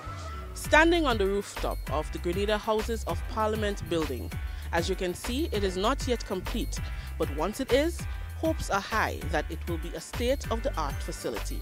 For State of Affairs, I am Rakisha Sandui.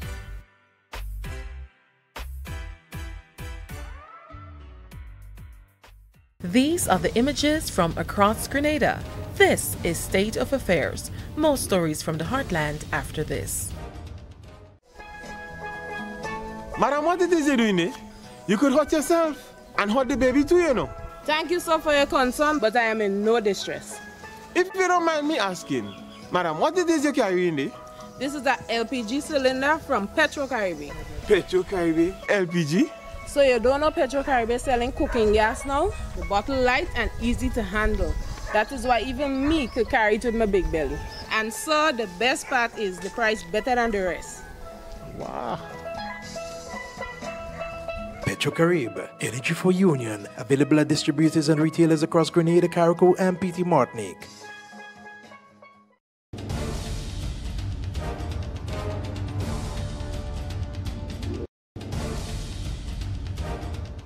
The Imani program has for a long time came under immense scrutiny, with some believing it's ineffective.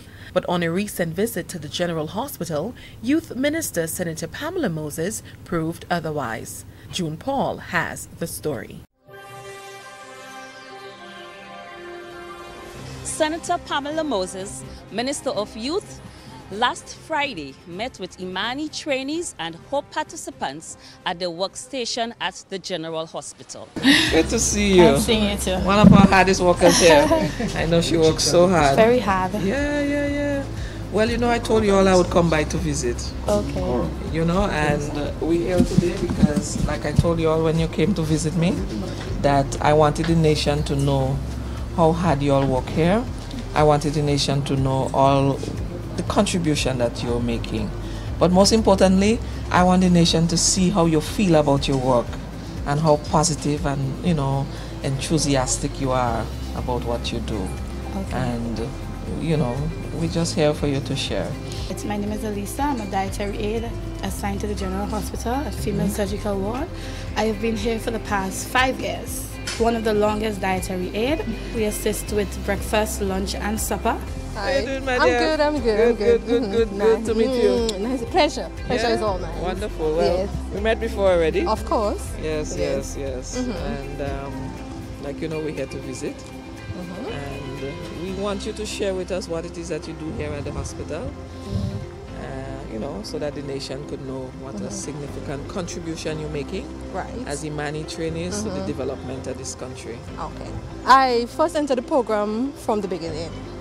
When I first entered the hospital, I had training in various departments, and I must say the experience was great. Those were living testimonies of 2 recruits currently under the HOPE program who were elated to see the island's youth minister, Senator Pamela Moses. She spent most of her morning visiting them along with their colleagues at their workstations at the General Hospital on September 8th. On arrival at the hospital, the Director of Hospital Services, Mistress Esther Henry Fleury, greeted and welcomed Senator Moses to the facility where the 2 government officials spoke briefly. You have many of our trainees here, and so we take the opportunity today to come visit, to show support, let them know that we appreciate what they're doing. And you know, we trust that we can continue this great partnership that we have with the Ministry of Health and the Ministry of Youth in serving the nation. I think this is a welcome opportunity that you should come here to see where the trainees are placed and the type of contribution that they're making to the strengthening of the healthcare services and in particular the hospital. Mistress Fleury spoke of the training opportunities the hospitals had provided for the Imanis over the years. Over the years, we have had in excess of 400 trainees passing through the hospital from the program. Currently we have just over 150. Prior to that we have had little challenges here and there, but we have developed a structure within the hospital to ensure that they get the best experience that we can offer. Having managed and guided several young people throughout the years, Fleury urged the public to appreciate the benefits of the program. The public did not see the Imani program as something that we put young people in to forget about them. They do get the opportunity for employment if they do very well, and we try to encourage them to do well. The healthcare is not static. There's various areas that they can move on to. We've had some that's gone into nursing. We have persons in the lab, laboratory assistants and technical people up there that's strengthening the laboratory services. We have them in the medical records department, in the finance department, on the wards, the dietary department.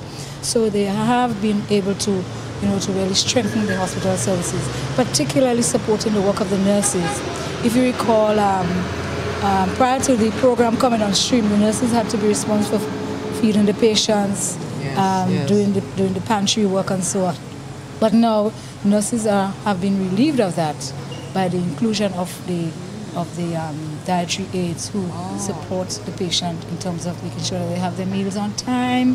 Following the brief meeting with the hospital director, the youth minister and her team went around the facility where they met some of the trainees who spoke of their roles and functions. My job is basically to make sure that whenever a patient is admitted to the ward, I have to get their face sheet, get it registered, get the old notes for that patient if they have, and if they have to get any old x-rays or ultrasounds, I bring down to the ward. Sometimes I will liaison with my supervisor at the records department, and she will say that there's a patient has died. I will make sure I get it signed by the doctor and make sure that it is correctly done and bring it back to the department so the funeral home can get it in time for the burial of that person. we are very proud of you. Thank you, ma'am. I'm a housekeeper at the hospital. I make sure that the environment are clean so that the patient could get better. Ladies, you do excellent work. I'm actually in charge of entering, like data entry for basically the whole hospital, like the nurses, all departments, and I do the vacation leaves, I do sick leaves, I do resumption forms, and so on. I enter, I do reports at every 3 months. I would hand up a report of how many sick leaves come in, how many vacation forms comes in, everything like that.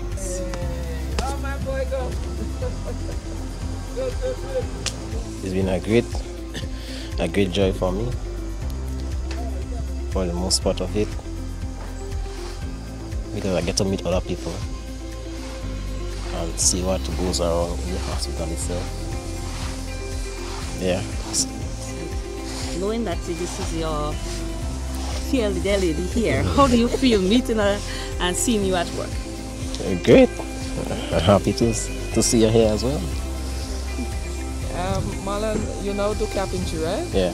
Remember when you started, you were on our work brigade? Yeah. Yeah? Helping to build houses in St. Patrick's East. That's what you were doing.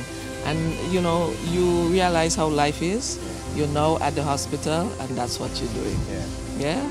Yes. I know at first maybe, they may have been reluctant to do the construction work, because they would have started off as a, he would have started off as a member of our work brigade. I'm very happy for you. And I know I get to do most of it for myself now. Okay. All right, so have you gained a lot of experience now in building and stuff? Yes. Hope you'll be able to build your own home one day. Yeah. You may hear people have so much negative to say on the program, and then coming into the hospital and delivering, you must have different views now. Of course, we're all humans. Of course, I had my doubt about the program. But coming here gave me that positive impact. I say, you know what? I know what I want, and I need to survive. But you see that God above? Great God. He's a great God. And I'm here, and I'm enjoying it here, I must say. And being here, I enjoy my work. I look forward to coming here every day. First of all, a lot of people would discourage you about the Imani. A lot of people would throw talks that, oh, the Imani this and the Imani this. But we can't focus our lives based on what people say.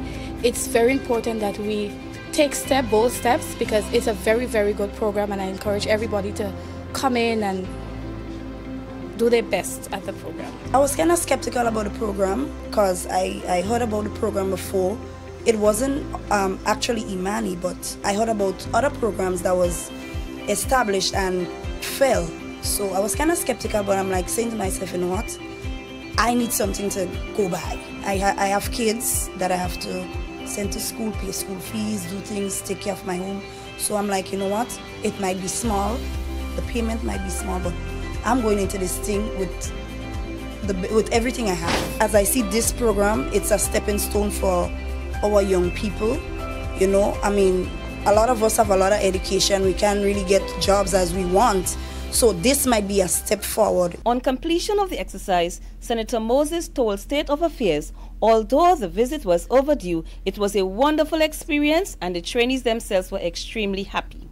They were very happy that we took time off to, come to see what they're doing and how they actually are carrying out their duties there. Meanwhile, Senator Moses, who is known to have molded and shaped the minds of thousands of young Grenadian students throughout her teaching career, said she had expected more complaints from the trainees. Not without our challenges, and our Imani program too is not without its challenges. But I expected complaints, more complaints that, it's been a whole year and I can't even get my vacation, and we know that is one of the challenges that they face as well because of, the necessity of their work. I have heard comments like, I love my job, I am happy to be here, I come here every day. I just could not believe it, When asked what was her impression, she replied, So all in all, I would say that I'm very satisfied.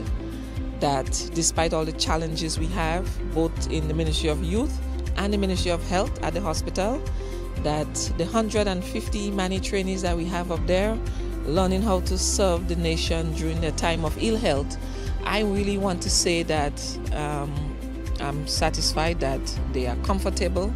It tells that something good is going on at our general hospital. Otherwise, the complaints would have been heavy.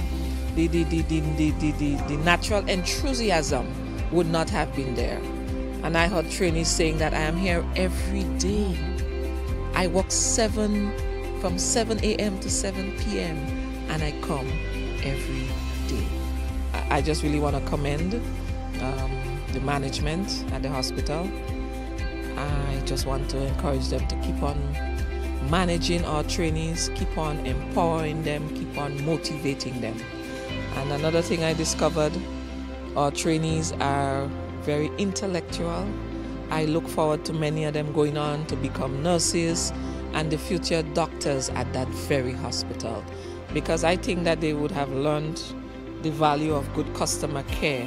You know, they're very happy in giving service to the community and to the people through the healthcare at the hospital. For State of Affairs, I am June Paul, reporting from the General Hospital in St. George. This is the Grenadian reality. This is our current state of affairs.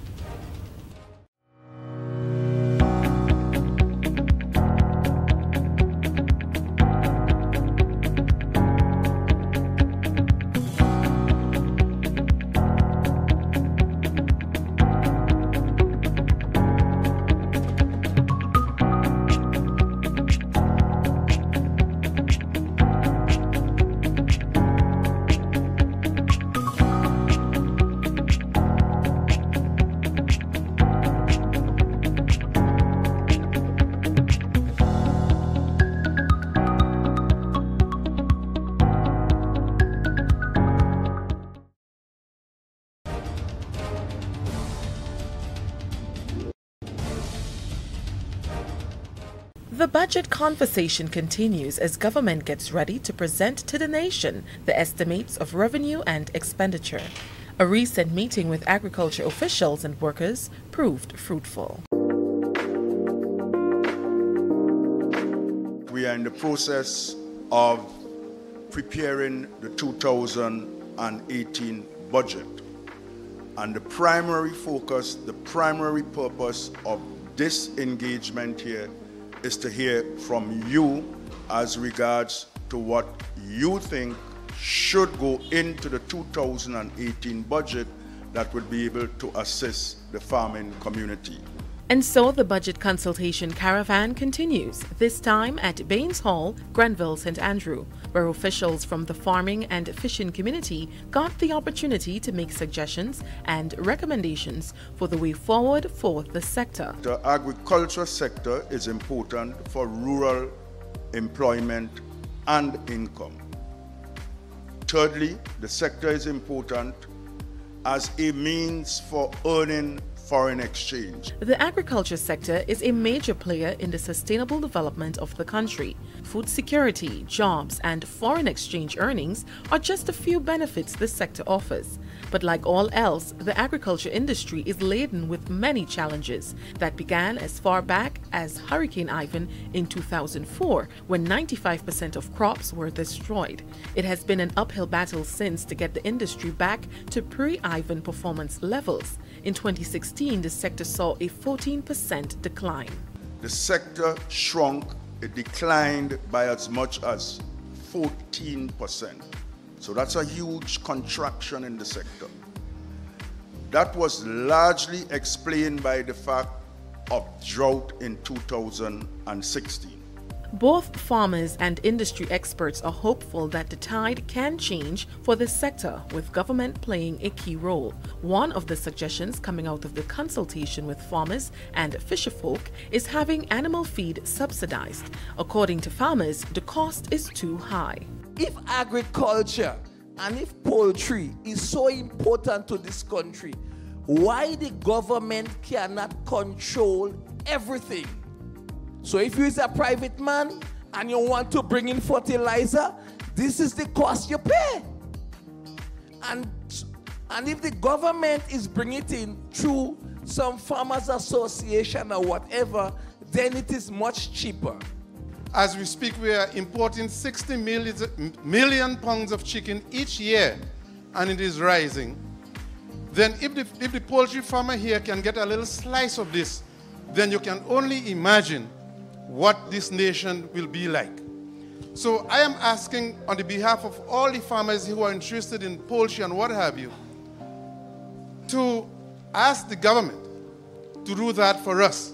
Another farmer is concerned about the millions of dollars the country spends on importing poultry products. He believes an adjustment to the tax regime can result in a successful industry. When you look at the data in terms of the potential in terms of local poultry, we're looking at possibly creating about 2,000 jobs when we reach our maximum capacity.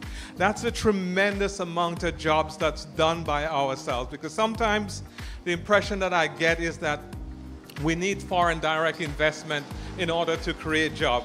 But we have the jobs that we can create for ourselves. Yes, we need foreign direct investment, but we have to be smart about how we do things. A major thorn in the flesh of farmers is predial larceny. Over the years, millions of dollars have been lost because of it, and the livelihoods of many families threatened. There are some guys in my land and my boy has some doctorate in tipping. When you go to church on Saturdays, they rob everything you have, even break down your house. I'm telling you now, I'm sick and tired. I'm really sick and tired. They take all my coconuts in my yard. I have 2 acres of land with the yams, only half bag I get. We do feel the hurt and pain of farmers, because if you have 500 soursop trees and you cannot even have access to the market with your bark or with a soursop leaf, that is a real challenge. This is a big issue in the Eastern Division, transportation. And we don't just need a transport to move around. We need a 4-wheel transport in order to go towards the farms on a regular basis. Even in the face of these problems, there are many partners working with government to take the sector to the next level. Agencies like the Marketing and National Importing Board have come up with a strategy that puts farmers on a production schedule to avoid the issue of glut on the market. What we've seen for that particular one farmer that I just ran an example before I came up here, in 2016, he sold to us and he made $2,500. In 2017, he made $50,000 by simply following a production schedule. So we want to present to you today that for us to really address local production, we have to operate on a schedule. It must be on a schedule and linked with some communication on both sides. So that is one module that a model I want to present to address the production issue. He believes, however, that in order for this to work, there must be an open line of communication between farmers and the board. If the farmer plants and then he comes to sell right on the spot, it's difficult for us to find a market immediately. It don't work that way. If the farmer tells us ahead of time that he intends to plant, this is what he plans to plant, then we have an ability to say to him, make sense, go right ahead, or why not reduce a little bit in this area and plant something else. So the farmer is virtually assured that he has a reasonable market, and then we're virtually assured that with all things being equal, including the weather, we have a good sense as to what is going to come, so we know how to market it. The Market Access and Rural Enterprise Program reported success in securing funds to implement projects that is sure to benefit small farmers. This money is directed, a lot of it is primarily towards agricultural division. And let me outline briefly here where it is going. We must be concerned with the climate change that is happening right now and the challenges it would face for small farmers in particular, for them to be sustainable.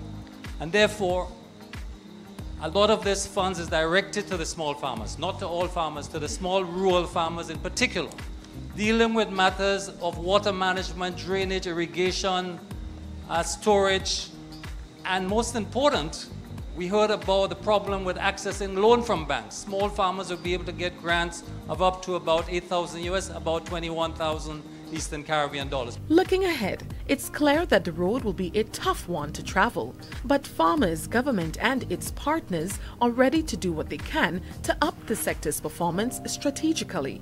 In fact, hope has been restored as many look ahead with great anticipation. For State of Affairs, I am Abigail McIntyre. And that's our picture this week from the home front. That's the current state of affairs. As we speak, our reporters and producers are gathering more stories from across Grenada as we prepare to tell them. It's not really complicated. Elections are about choice. Between 2008 and 2013, $70 million was spent on scholarships for youth. Between 2014 and 2017, $185 million was spent on scholarships for youth. Vote NNP. Vote competence. Stay up to date with all that's happening with the new national party, NNP. Send us a message via text or WhatsApp on 405-8683 with your name, email, and constituency. Stay in the know with NNP. Get updated.